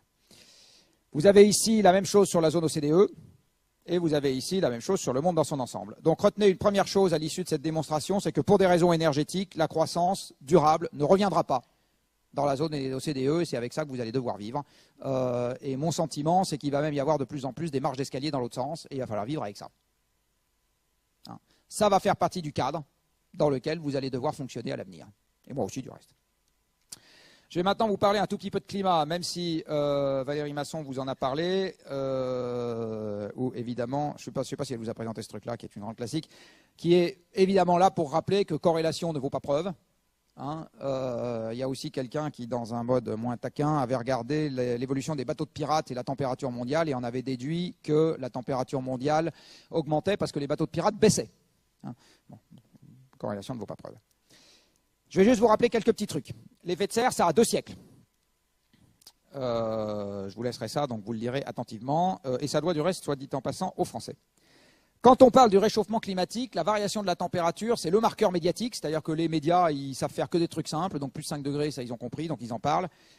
Mais ils seraient bien inspirés de parler du reste. Par exemple, il va y avoir des variations fortes des précipitations, et en particulier, et ça c'est un petit lien avec le printemps arabe, regardez ce qui se passe sur le pourtour du bassin méditerranéen, de moins en moins de précipitations, donc une production agricole qui va de plus en plus souffrir. Une production agricole qui souffre de plus en plus avec une population de plus en plus nombreuse. Vous avez plein d'exemples historiques de ce que ça donne. Ça s'appelle des révolutions. Ça marche très bien. Ça marche très bien. Vous avez d'autres choses. Donc les rendements agricoles vont souffrir. Les écosystèmes risquent de souffrir. La biodiversité des maladies pourrait augmenter. Vous allez avoir une augmentation de l'intensité à minima des phénomènes extrêmes. L'océan se dilatant, enfin l'eau se dilatant, l'océan va monter. L'océan va s'acidifier avec des effets tout à fait inconnus sur les écosystèmes marins. Vous allez avoir une modification de la circulation à grande échelle dans l'océan. Il y a une déstabilisation déjà en cours du Groenland et potentielle de l'Antarctique de l'Ouest. Ça, j'en ai déjà parlé. Vous avez des phénomènes d'amplification dans le système qui pourraient larguer des réservoirs de carbone qui sont immobiles depuis des millions d'années. Et le point important, c'est le dernier. Quand vous faites une expérience pour la première fois, ça n'a strictement aucun sens de demander à quelqu'un de vous décrire par le menu tout ce qui peut se passer pendant l'expérience en question. Alors je vais prendre une expérience que les hommes ont fait 3 milliards de fois qui s'appelle se marier. Il y a peut-être quelques personnes dans la salle qui sont concernées. Hein, se marier. Bon, on a fait ça 3 milliards, 4 milliards de fois. Donc, bien, on a un track record. Bien, quand même, on a fait un certain nombre de fois. Bien, on peut faire des nuages de points, des régressions, des machins, des trucs, des bidules. Ben, pour autant, prenez un couple qui se marie aujourd'hui. Vous êtes infoutu de dire ce que sera ce couple dans 30 ans. Alors que pourtant, on a fait l'expérience 3 milliards de fois. Maintenant, vous prenez une expérience que vous faites pour la première fois grandeur nature, qui s'appelle réchauffer un climat de 5 degrés en un siècle, ou en 2 siècles. Ça n'a pas le moindre sens de demander à la communauté scientifique de vous faire l'inventaire précis de tous les emmerdements qu'on peut avoir dans ce cadre-là. Ça n'a pas de sens. Pas de sens. J'insiste, pas de sens. Par contre, ce qui a du sens, c'est de rapprocher ça du passé pour comprendre qu'on est en train de secouer le système dans des proportions telles que la probabilité pour qu'on n'ait pas d'emmerdement majeur est rigoureusement nulle. Ça a du sens. Et c'est ça que je vais vous dire tout de suite. Vous avez ici, je ne sais pas si Valérie elle vous l'a montré cette carte ou pas. Non. Les écosystèmes qui sont installés en Europe si on leur fout la paix, aujourd'hui. Alors si on leur fout la paix, ça veut dire quoi? Ça veut dire qu'on ne coupe pas les forêts pour faire des champs, qu'on ne coupe pas les forêts pour faire des routes, des aéroports et des écoles des ponts. Bref, on laisse les écosystèmes vivre leur vie et on regarde ce qu'on a. Eh bien, si on fait ça, voilà les écosystèmes qui sont aujourd'hui installés en Europe. Vous avez essentiellement de la forêt, ce qui veut dire que les conditions climatiques sont sympas, puisque la forêt est en général l'écosystème le plus riche en biodiversité que vous puissiez avoir quelque part si les conditions s'y prêtent. Donc vous avez essentiellement de la forêt, boréale, méditerranéenne, machin, etc. Tout au nord, il fait trop froid, donc trop sec pour que vous ayez de la forêt. Tout à l'est, il fait trop sec pour que vous ayez de la forêt, mais partout ailleurs, c'est plutôt de la forêt que vous avez. Voici l'Europe d'il y a 20 000 ans. Alors l'Europe d'il y a 20 000 ans ne ressemble pas vraiment à l'Europe d'aujourd'hui, comme vous pouvez le constater. La première chose qui se passe, c'est je ne sais pas si l'école des ponts accueille aujourd'hui des élèves suédois, danois ou finlandais, mais je peux vous dire qu'il y a 20 000 ans, ce n'était pas possible parce qu'ils étaient sous la glace. Il y avait une calotte de 3 km d'épaisseur qui était posée sur la Scandinavie, et soit dit en passant, il y en avait également une autre qui était posée sur le nord de l'Écosse, donc les Écossais n'étaient pas là pour nous emmerder au rugby, ça c'est quand même une bonne nouvelle. Vous voyez que le trait de côte passe à l'extérieur de la Grande-Bretagne actuelle. Alors pour ceux d'entre vous qui font de la voile, pas trop, vous êtes quand même là pour étudier, vous savez probablement que le point bas de la Manche, aujourd'hui, c'est 110 mètres, 114 très exactement, si j'ai bien regardé mon sondeur. Donc c'est une mer qui n'existait pas, la Manche, il y a 20 000 ans, puisque l'océan avait baissé de 120 mètres. Où était passée l'eau qui n'est plus dans l'océan? Dans les énormes calottes qui étaient sur la Scandinavie. L'Antarctique avait grossi, le Groenland avait grossi, et il y avait une énorme calotte également posée sur le Canada, la calotte du Laurentide. Vous voyez qu'il n'y a pas vraiment de forêt en Europe à cette époque-là. La totalité de l'écosystème européen ressemble plus ou moins à ce qu'on trouve aujourd'hui dans le nord de la Sibérie. Vous avez un peu partout de la steppe, etc. Et du coup, la capacité à nourrir des bons hommes du système France, du système agricole France à l'époque, c'est à peu près la population de Boulogne-Billancourt. Donc un peu moins, puisque c'est 150 000 personnes, Boulogne-Billancourt. Donc l'écosystème France, le système agricole France, à cette époque-là, aux grandes dames de la FNSEA, ne sait nourrir que 100 000 personnes qui vivent de chasse et de cueillette. À gauche, il y a 20 000 ans, à droite, aujourd'hui. Quelle est la différence entre ces deux états de l'Europe? Eh bien, la différence entre ces deux états de l'Europe, c'est 5 degrés sur la moyenne planétaire. Il y a 20 000 ans, la Terre était en ère glaciaire. En ère glaciaire, la température moyenne de la planète est inférieure de 5 degrés à ce qu'elle est, alors j'allais dire aujourd'hui, à l'époque pré-industrielle plus exactement. 5 degrés. 5 degrés en 5000 ans fait la transformation que vous avez sous le nez. On va refaire une règle de 3. 5 degrés en 5000 ans, ça fait 1 degré en 1000 ans, ça fait 0,1 degré par siècle. 0,1 degré par siècle, soutenu sur quelques dizaines de siècles, ça vous fait ça. Maintenant, je vous pose la question, est-ce que vous pensez que quelques degrés en un siècle, ça va être une promenade de santé? Non, pas du tout. Ça ne va pas du tout être un problème de santé, ça ne va pas du tout être un problème de maillot de bain en plus ou en moins. À cette époque-là, quand les gens devaient déménager, ils étaient quelques millions sur Terre. La population mondiale était de 5 millions sur le paysage de gauche.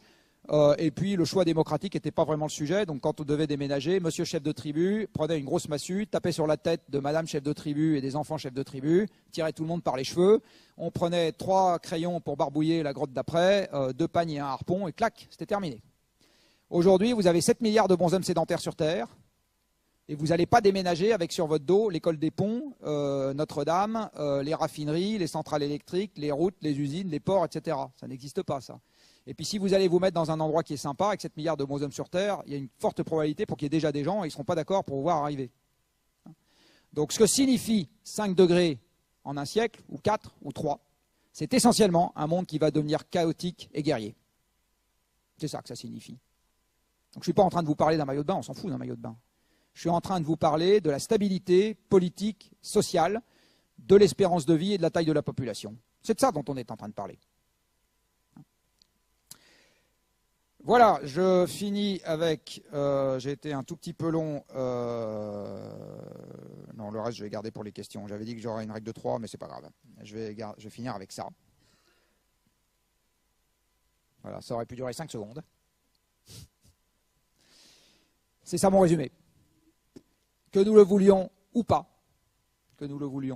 l'énergie a tout fait dans le monde qui nous entoure. À 7 millions de bonshommes sur Terre, il n'y a plus assez d'énergie pour qu'on en ait de plus en plus partout et tout le temps. Et il y a trop d'énergie fossile pour qu'on ait un climat qui reste stable.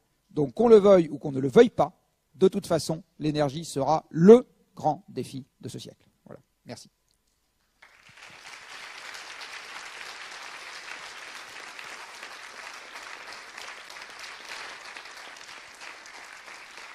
Merci beaucoup Jean-Marc Jancovici pour ce constat provoquant, alarmant, presque déprimant. Je pense qu'il y a effectivement beaucoup de questions sur le constat, mais peut-être aussi sur les pistes pour les solutions face à ce grand problème. Donc voilà, sans plus tarder, voilà, une première question. Rapidement, si vous avez des pistes de solutions. Alors, je vais vous retourner la question. Qu'est-ce que vous appelez une solution? Une solution, c'est quelque chose qui permet d'obtenir quoi? Qui permettrait par exemple d'avoir, je pense là, une cohésion au niveau international pour, au niveau des décisions. Alors, une cohésion internationale fait partie des derniers trucs qu'on aura, parce que la distance au problème est extrêmement variable en fonction des pays que vous regardez. Et les envies sont extrêmement variables, les cultures sont extrêmement variables. Selon par exemple que la vie est la première valeur ou pas dans votre culture, vous n'avez pas du tout le même genre de réponse face à ce problème. Donc la cohésion internationale, elle n'existera jamais.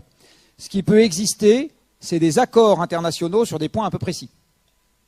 Et là, si vous pensez par exemple à ce qui va se passer à Paris dans quelques mois, ce qui va se passer à Paris dans quelques mois ne changera pas fondamentalement la manière dont les pays s'organisent face à ce problème. Ça le changera un peu.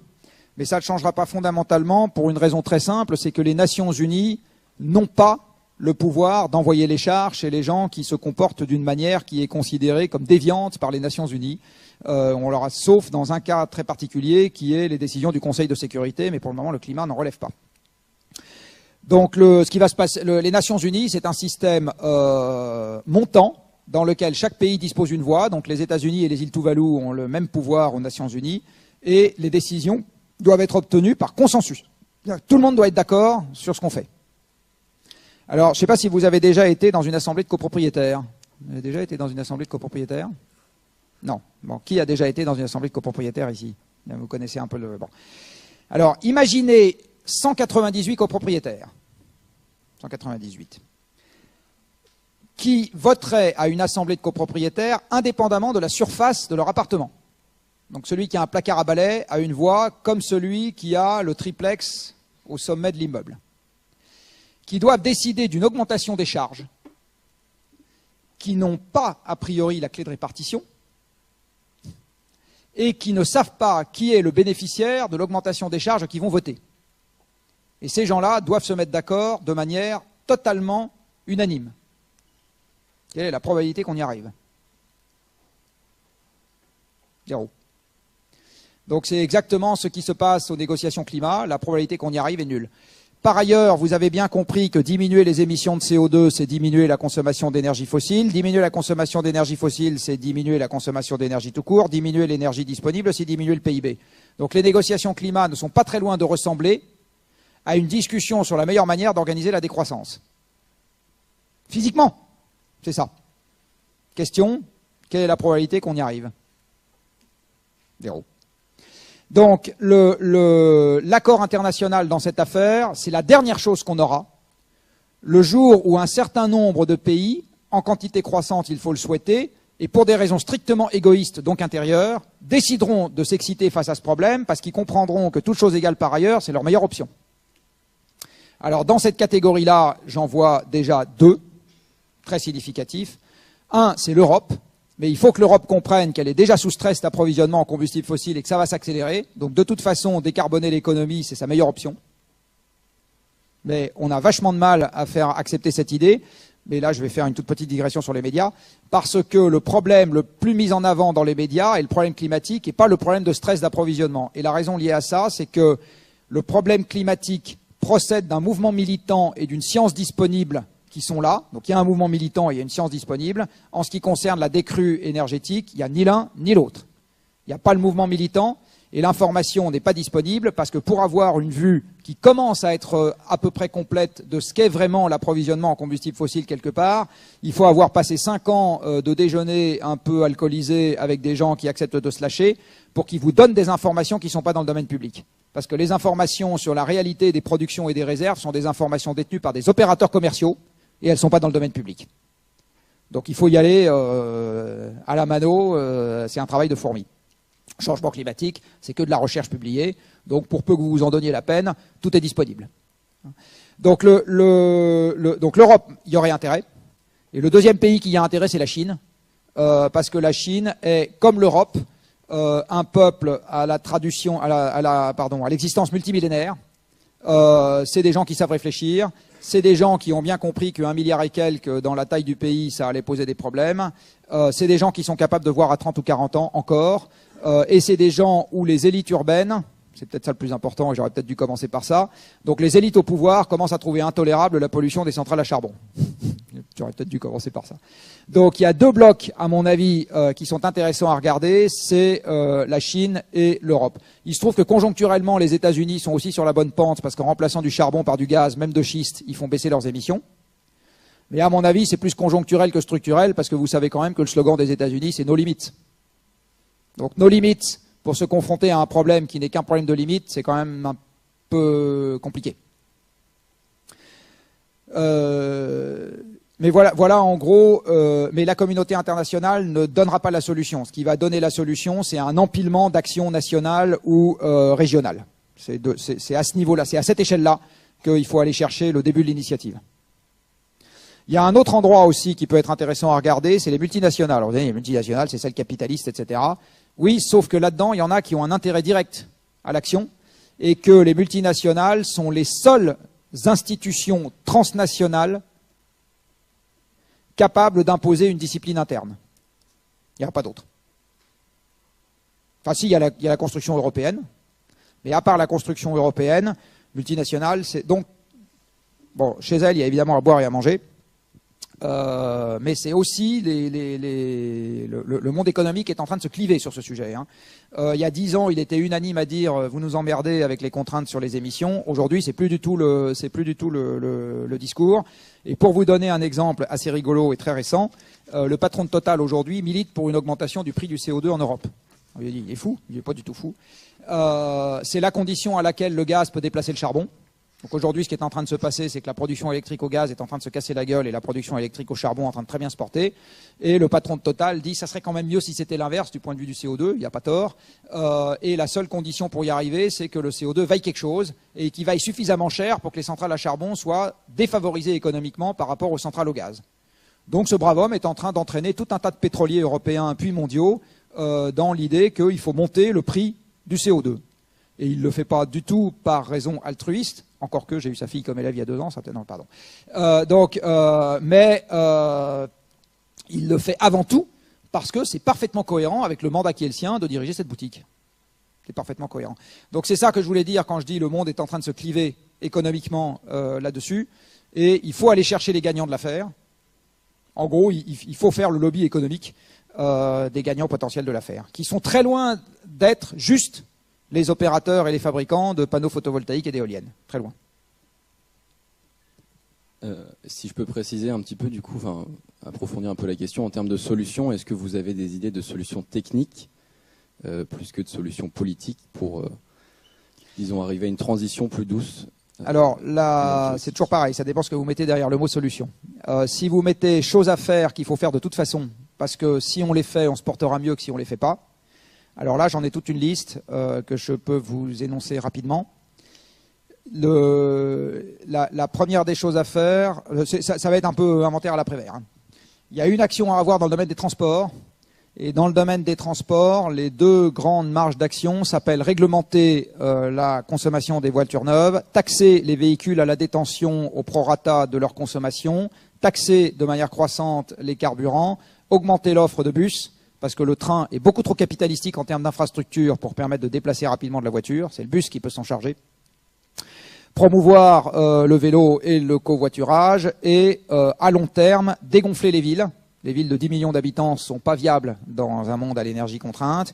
Et faire des noyaux urbains denses, bien répartis sur le territoire, avec un hinterland qui permette l'approvisionnement en denrées essentielles, sans avoir besoin de faire 10 000 km à chaque fois.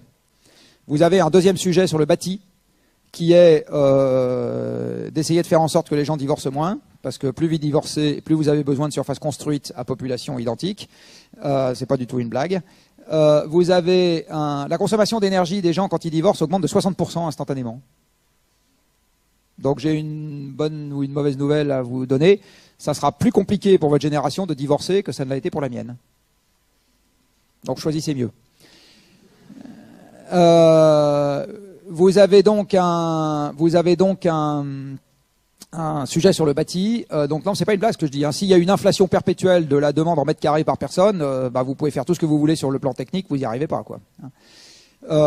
Donc vous avez et en termes purement techniques, vous avez la performance de l'enveloppe et les appareils de chauffage. Et pour être un peu pragmatique, il faut isoler mais sans excès et tout passer à la pompe à chaleur et construire quelques réacteurs nucléaires pour alimenter tout ça. Sur le plan de l'électricité, il faut tuer le charbon et remplacer ça par du nucléaire. On ne sera pas dans les temps, jamais, si on essaye avec du photovoltaïque et de l'éolien. Donc aujourd'hui, les gens, l'enfer est pavé de bonnes intentions, comme vous le savez. Aujourd'hui, les gens qui disent on va remplacer les fossiles par du photovoltaïque et de l'éolien, malheureusement pour eux, ne font que œuvrer pour que le changement climatique soit plus important. C'est ça qu'ils font, en pratique. Mais évidemment, si vous leur dites, ils vont dire que je suis fou, mais en pratique, c'est ça qu'ils font. C'est un peu comme si vous dites à Renault, dont les ventes de voitures diminuent, vends donc des trombones et tu vas garder le même nombre d'emplois. Ça ne marchera pas. Donc, il faut tuer le charbon dans la production électrique mondiale. En France, on n'en a pas énormément, donc là, ce que je suis en train de vous dire ne concerne pas la France directement pour ses installations. Par contre, ça concerne directement la France pour son industrie. On peut quand même en exporter 3,5 si on rentre dans ce genre de schéma. Vous avez, en ce qui concerne l'industrie, il va falloir se faire à l'idée que les objets vont redevenir plus durables, plus chers, plus réparables et moins accessibles. Donc, plus cher, j'insiste. Donc, le fait que la production industrielle diminue, c'est le sens de l'histoire. Par contre, il faut qu'on n'ait pas besoin de changer le frigo tous les 3 ans, l'ordinateur tous les 3 ans, etc. Donc, tout ça va de pair avec un système économique dans lequel ça coûte plus cher, on en prend plus soin, les performances changent moins souvent, etc. Ça va également de pair avec un truc auquel je crois beaucoup. Il y a un ingénieur qui s'appelle Philippe Biwix, pour certains d'entre vous, si vous le connaissez, qui a écrit un bouquin qui s'appelle L'âge des low-tech, que je vous recommande, et dans lequel il fait cette réflexion qui est, je suis honteux de ne l'avoir eue qu'en le lisant, parce que c'est tellement évident.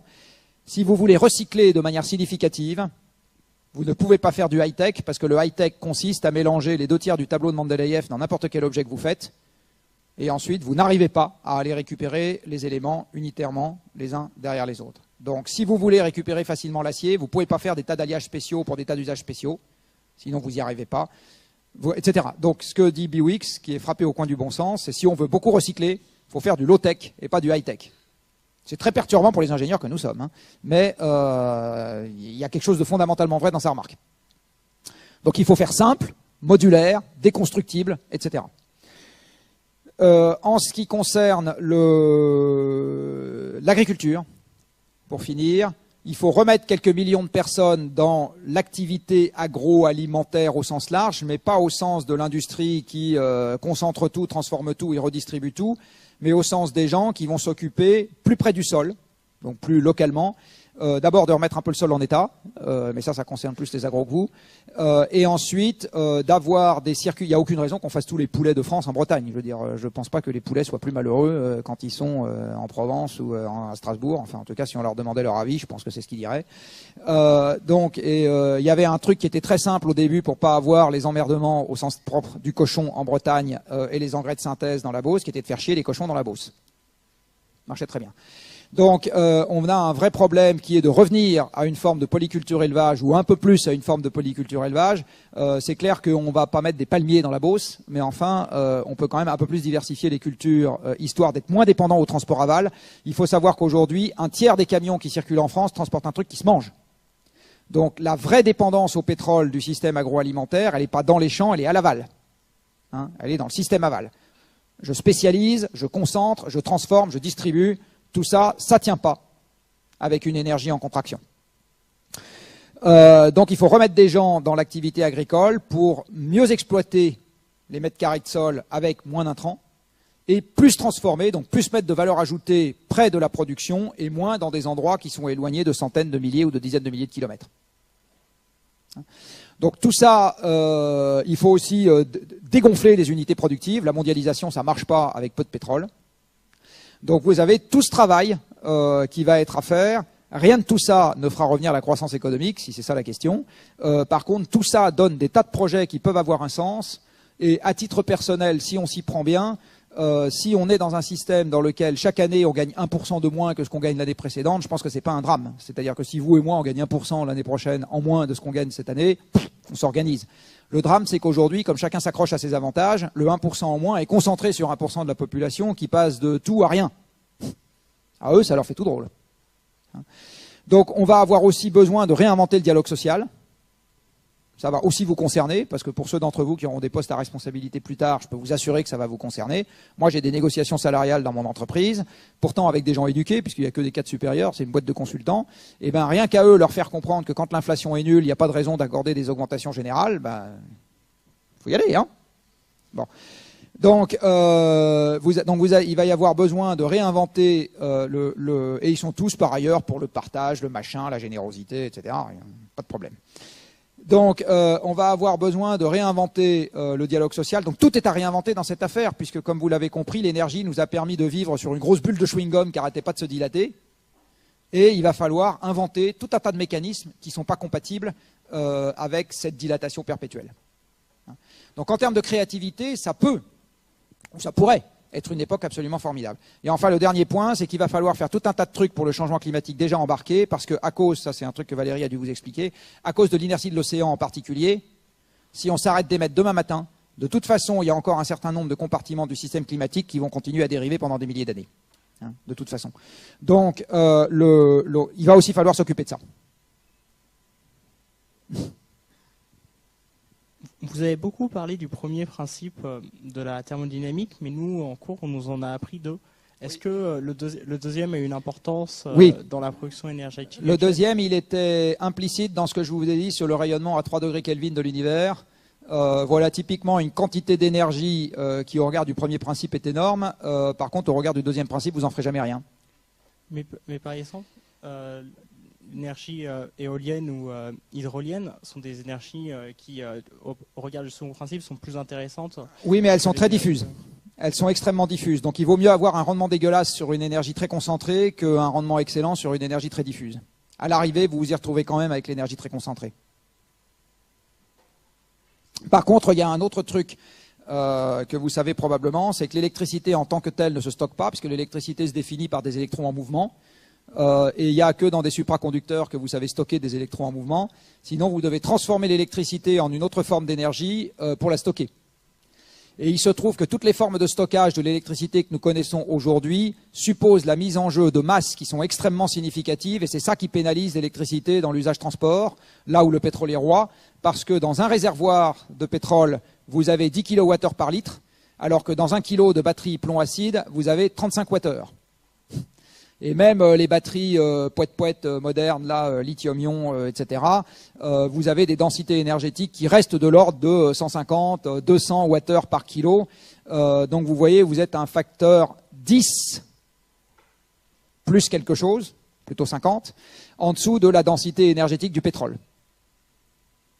Donc l'électricité, quand vous l'obtenez, effectivement, vous l'obtenez avec un bon rendement. Quand vous devez la stocker, là, le rendement se dégrade extrêmement fortement. Bonjour. Vous semblez être assez pessimiste quant aux aboutissements de la COP21. Et vous nous avez fait un scénario assez apocalyptique sur les 5 degrés.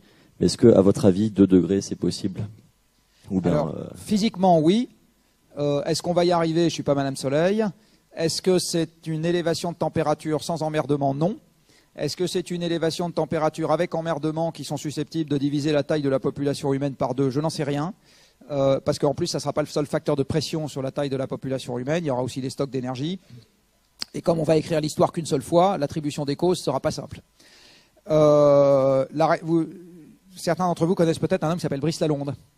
Non, c'est un homme remarquable.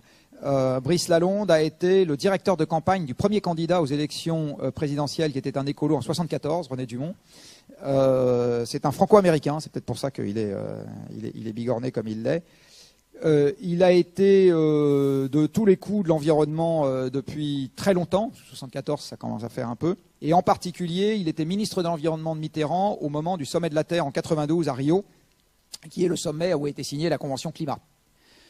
Il a fait toutes les réunions internationales sur le climat depuis lors. Toutes. Eh bien, il a une petite blague qui est, si on en est à la COP 21, 21e, c'est parce que ça fait 20 ans qu'on n'y arrive pas. Et sa petite blague, elle est parfaitement fondée. Le système même des Nations Unies fait qu'on n'arrivera pas à faire des choses discriminantes dans cette enceinte. Et les rares fois où on y arrive, je vais vous parler de Copenhague parce que j'y étais, la presse, emmenée par des gens bien pensants, pour prendre un terme approprié, dit « Ah, c'est pas bien que ça se passe comme ça ». Alors, ce qui s'est passé à Copenhague, parce que j'y étais, ça a été un hold-up du G20 sur les Nations Unies. C'est-à-dire qu'à un moment, les puissants ont dit « Vous les mioches, là, vos gueules, ça va être comme ça ». Il n'y a que comme ça que ça peut marcher. Il n'y a que comme ça que ça peut marcher. Si vous décidez du programme d'enseignement de la première année en disant chaque personne, on part d'une feuille blanche et chaque personne dans cette enceinte a une voix et on doit y arriver de manière unanime. Vous pensez que ça va marcher? Bon, si le directeur des études dit c'est comme ça et pas autrement, je pense que ça marche un peu mieux. Donc, enfin, en tout cas, vous avez un résultat. Donc, c'est exactement ce qui s'est passé à Copenhague. À Copenhague, ce qui s'est passé, et là, je tiens l'information de source sûre, donc c'est vraiment un truc qu'on peut mettre à son crédit. C'est dans la deuxième semaine des négociations, dans la nuit du jeudi au vendredi, Sarkozy qui a dit on ne peut pas repartir tous chez nous comme ça avec rien. Donc, Merkel vient ici, Cameron vient ici, Obama vient ici, etc. On va faire une réunion entre nous et on va dire ce qu'on a envie de faire. Donc ils se sont mis dans une pièce noire, enfin non éclairée en fait. Ils ont commencé à discuter entre eux et ils ont fait ce que font des présidents dans une enceinte pareille, c'est-à-dire qu'ils ont drafté 2 pages, 12 items en disant bah voilà, on se met d'accord là-dessus. Ça s'appelle le début d'un agenda politique qui n'existait pas jusqu'à maintenant. C'est-à-dire que jusqu'à maintenant, les gens se réunissaient mais ils ne savaient pas si l'objectif c'était 2, 3, 4, 5, 6 ou 7 degrés. Bon. On est sorti de cette pièce, c'était 2 degrés, c'était 100 milliards pour le fonds, etc. Donc il y avait le début d'un agenda politique. C'est un succès. C'est un succès. La presse a qualifié ça d'échec. Et pourquoi la presse a qualifié ça d'échec? Parce que les ONG n'étaient pas voix au chapitre et que c'est elles qui sont les premières à se précipiter devant les micros. Donc comme elles n'en étaient pas, elles ont dit c'est un échec et le mot est parti. Donc non seulement les négociations internationales ne sont pas nécessairement faites pour ce que vous croyez qu'elles font, mais en plus, quand il y a des avancées, il arrive que la presse unanime dise c'était pas ce qu'il fallait faire. Donc je suis pas pessimiste, je suis juste un peu taquin en disant. Mais ce qui est important avec ces négociations, c'est pas qu'on négocie, c'est qu'on en parle. Dit autrement, le principal avantage de ces réunions, c'est que ça fait monter le sujet sur l'agenda médiatique, au moins une fois par an, de manière significative, et que ça, du coup, ça fait monter le sujet sur l'agenda politique, parce que si c'est dans les médias, c'est sur l'agenda politique et réciproquement. Donc ça a quand même un avantage de ce point de vue. Par contre, les décisions techniques importantes, elles ne sont pas prises dans ce genre d'enceinte, sauf en cas de hold-up. Donc ce qu'il faudrait, c'est que parallèlement, le climat devienne un sujet de conférence présidentielle annuelle, typiquement dans l'enceinte du G20. Et là, ça accélérerait encore le processus. Sinon, pour le reste, je ne suis pas plus pessimiste que quand je vous dis, à mon âge, je cours de moins en moins vite tous les ans. Enfin, comme ça, quoi, c'est la vie, on fait avec. Après, la question, c'est est-ce que ça m'empêche fondamentalement d'être heureux ou pas? Et si la réponse est non, parce que j'ai d'autres raisons d'occuper mon esprit, mon temps, etc., et que ça me va bien, quoi. Donc là, ce que je vous ai dit, c'est à partir de maintenant, la croissance économique, c'est du passé, enfin, sauf sursaut temporaire. Bon, bah, c'est la vie. C'est pas très grave. Ce qui est grave, c'est que ça prive de la capacité à faire tout projet qui soit compatible avec ce cadre. Ça, c'est emmerdant. Bon, mais c'est pas le cas.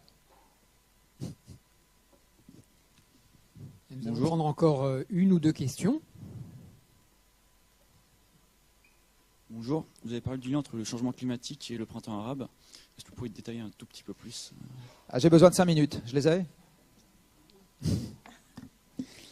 Alors le printemps arabe, il démarre avec 2 éléments qui sont le plafonnement de la production pétrolière mondiale en 2005 et qui est très cohérent avec le problème énergétique, et la canicule historique qu'il y a eu en Russie en 2010, qui est très cohérente avec le changement climatique.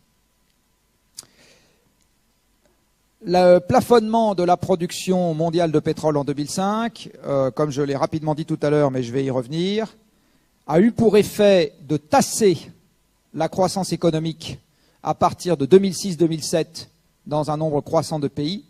Et ce tassement de la croissance est venu percuter de plein fouet l'accumulation de dettes qui avait commencé à se développer en réponse au premier choc pétrolier où, en fait, c'est une amplification de ce qui s'est passé au moment du premier choc pétrolier, moins de pétrole par an, et du coup, on essaye de relancer l'économie avec des investissements en faisant crédit à tout le monde.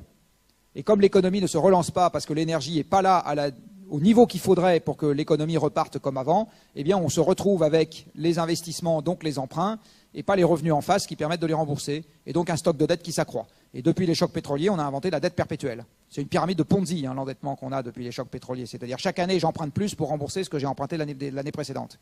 Très exactement ce qu'a fait Madoff. C'est exactement la même chose. Sauf que pour le moment, Moody's dit ça vaut double A. Pour le moment. Donc en 2005, le phénomène s'accélère encore. Sauf que cette fois-ci, ça craque. Vous avez un défaut et une crise financière. La crise financière provoque un rattrapage de l'économie dans l'autre sens et en 2009, moins 3% de PIB. À ce moment, quelles sont les dépenses dans lesquelles les consommateurs occidentaux vont tailler en premier? Vous avez notamment les dépenses de voyage. Et donc les touristes qui se rendaient en Tunisie et en Égypte, un peu moins en Algérie et au Maroc, décident de s'y rendre un peu moins. Baisse des recettes à l'exportation pour ces pays-là. 2010, canicule historique en Russie. La Russie produit annuellement à peu près 100 millions de tonnes de céréales, dont la moitié part en exportation sur le marché mondial. Alors, il faut savoir que le marché mondial des céréales est un marché très étroit, parce que seulement 10% de la production mondiale de céréales passe une frontière. Donc c'est un petit marché. On produit chaque année 2 milliards de tonnes de céréales, 200 millions passent les frontières en ordre de grandeur, et là-dedans, quelques dizaines de millions de tonnes sont le fait de la Russie. Ces dizaines de millions de tonnes, overnight, la Russie dit cette année, ça sera zéro. Soir de juillet, enfin un jour de juillet, la Russie dit cette année, je n'exporterai pas. Le lendemain, le cours des céréales à Chicago prenait 30%. 30% overnight. Et si vous regardez comment a évolué le cours des céréales sur l'année 2010, il a doublé dans l'année. J'en reviens à l'Égypte et à la Tunisie. L'Égypte est le plus gros importateur de blé au monde. Population en croissance, 80 millions de bonshommes, production alimentaire insuffisante. J'ai oublié un autre truc avec le changement climatique que je vous ai montré tout à l'heure, l'assèchement du pourtour du bassin méditerranéen, qui directement contraint à la baisse la production agricole de ces pays. Donc, production agricole qui n'arrive pas à croître, importateurs lourds, défaut de devise. Qu'est-ce qui se passe en 2010 et début 2011? Le prix de l'alimentation explose, puisque les céréales voient leur cours doubler, et à la suite, tout ce qui se bouffe voit son cours doubler, parce que toutes les commodités sont asservies. Donc la viande double, le lait double, l'huile double, le sucre double, tout double.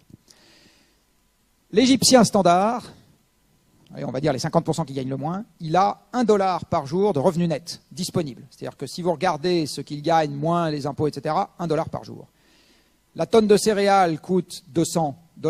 Si vous regardez ce que représente le doublement de la tonne de céréales pour une personne qui mange 1 kilo de pain par jour, faites le calcul, c'est une simple règle de 3. Eh bien, vous arrivez à la conclusion que le budget alimentaire de cette personne double alors qu'elle occupait déjà à peu près la moitié de ce qu'il gagne, sinon plus. 1789. Les gens sont descendus dans la rue parce qu'ils n'avaient plus à bouffer. Et parce que le gouvernement privé de devises était incapable de subventionner les importations. Prenez l'Algérie qui a du gaz et du pétrole, pas d'émeute. Prenez le Maroc qui a une alimentation à peu près autosuffisante, pas d'émeute. Prenez la Syrie, mal connectée au marché mondial à cause de son régime politique qui supportait très bien les Assad père et fils depuis 30 ans. La conjonction de la sécheresse croissante dans le pourtour du bassin méditerranéen et de la mauvaise connexion aux marchés mondiaux fait que la Syrie, par ailleurs, a aussi au même moment un problème de disponibilité alimentaire, et c'est la guerre civile, dont les conséquences sont en train d'arriver aux portes de l'Europe. Donc les conséquences du couple énergie-climat ne sont pas pour dans 352 ans, c'est pas pour le 1er janvier 2100, c'est tout de suite, là, maintenant. C'est déjà en train d'arriver. C'est déjà en train d'arriver. Voilà. Donc voilà un exemple parmi d'autres. Il y en a quelques autres que vous trouverez dans un excellent livre disponible à la vente dans quelques mois. Je suis aussi capable de vous relier, par exemple, le vote populiste à l'énergie. Je suis aussi capable de vous, là je vous en ai parlé un petit peu, les problèmes financiers qu'il y a eu aux États-Unis à l'énergie. Enfin tout ça a un déterminant énergétique fort.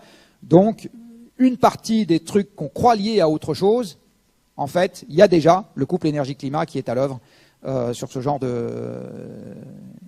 autour de nous. Voilà, mais écoutez, le temps avancé. Donc je pense qu'on va s'arrêter là pour le temps pour les questions. Donc nous allons remercier pour Jean-Marc Jancovici pour cette conférence tout à fait passionnante. Et puis